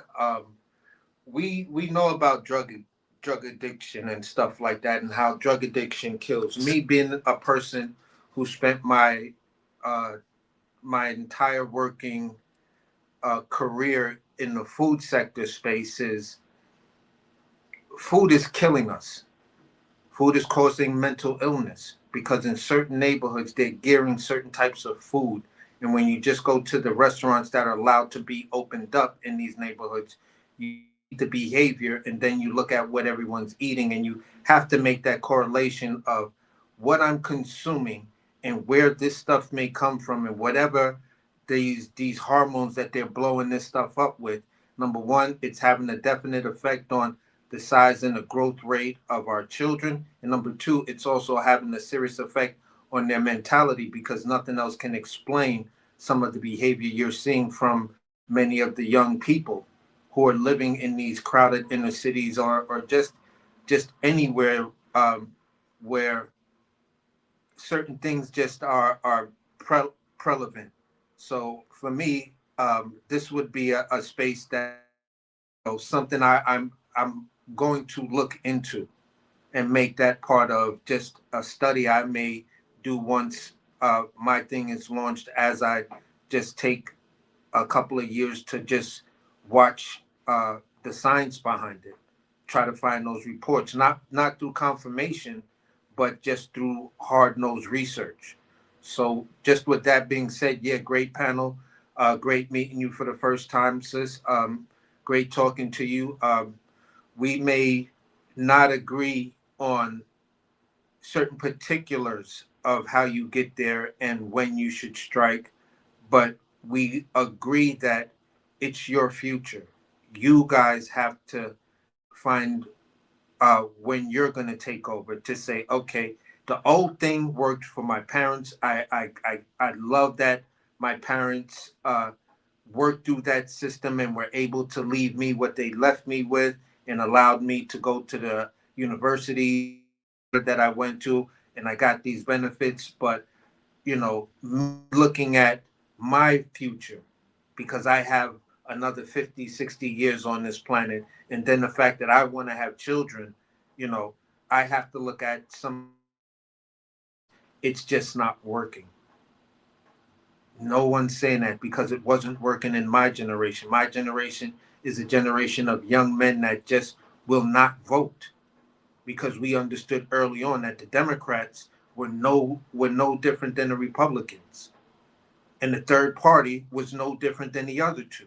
Because you leave people in that type of power long enough, everyone becomes corrupt. And that's just the way government works. It's a corruptive power. It's a corruptive system.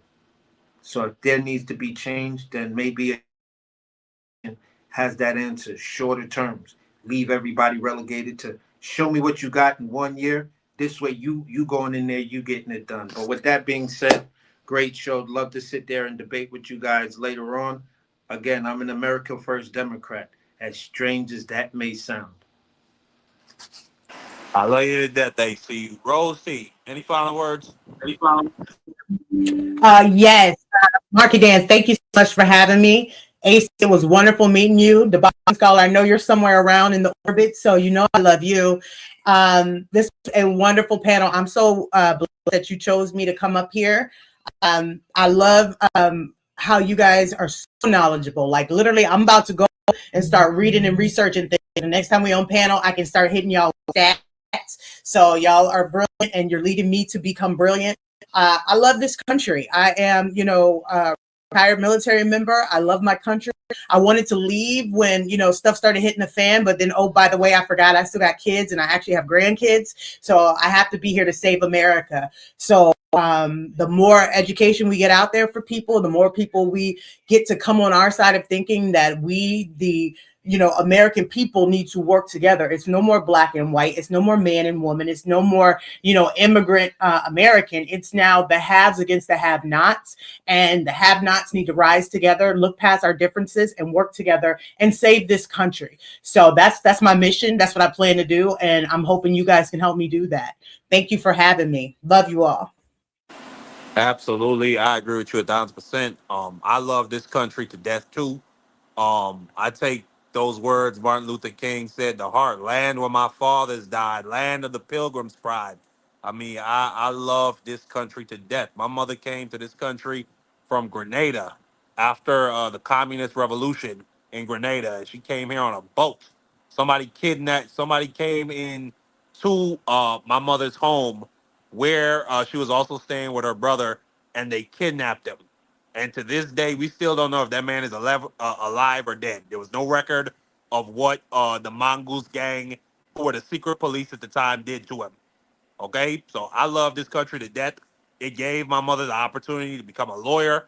It gave me the opportunity to become educated and to inherit all these things that she has laid out for me. My father served this country.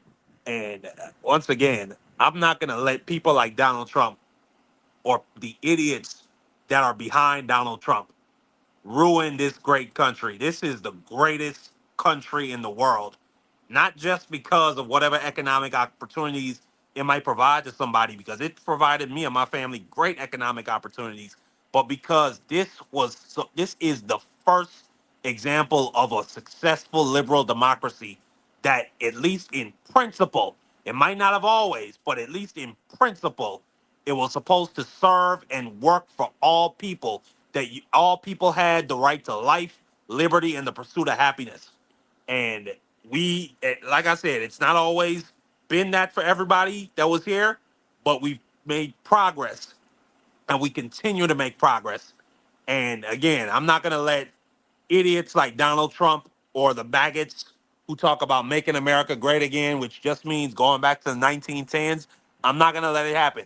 And any chance I get to come on here and just share my knowledge and to speak to other well-informed people about these issues, I'm going to take that chance. So once again, thank you to Rose T. I love you. I hope we can have more conversations. My co-host AC, my brother Boxing Scholar, who encouraged me to make this channel. I love all of you. And once again, I hope we are up here this Wednesday or next weekend. But peace. I'm going to catch y'all next time.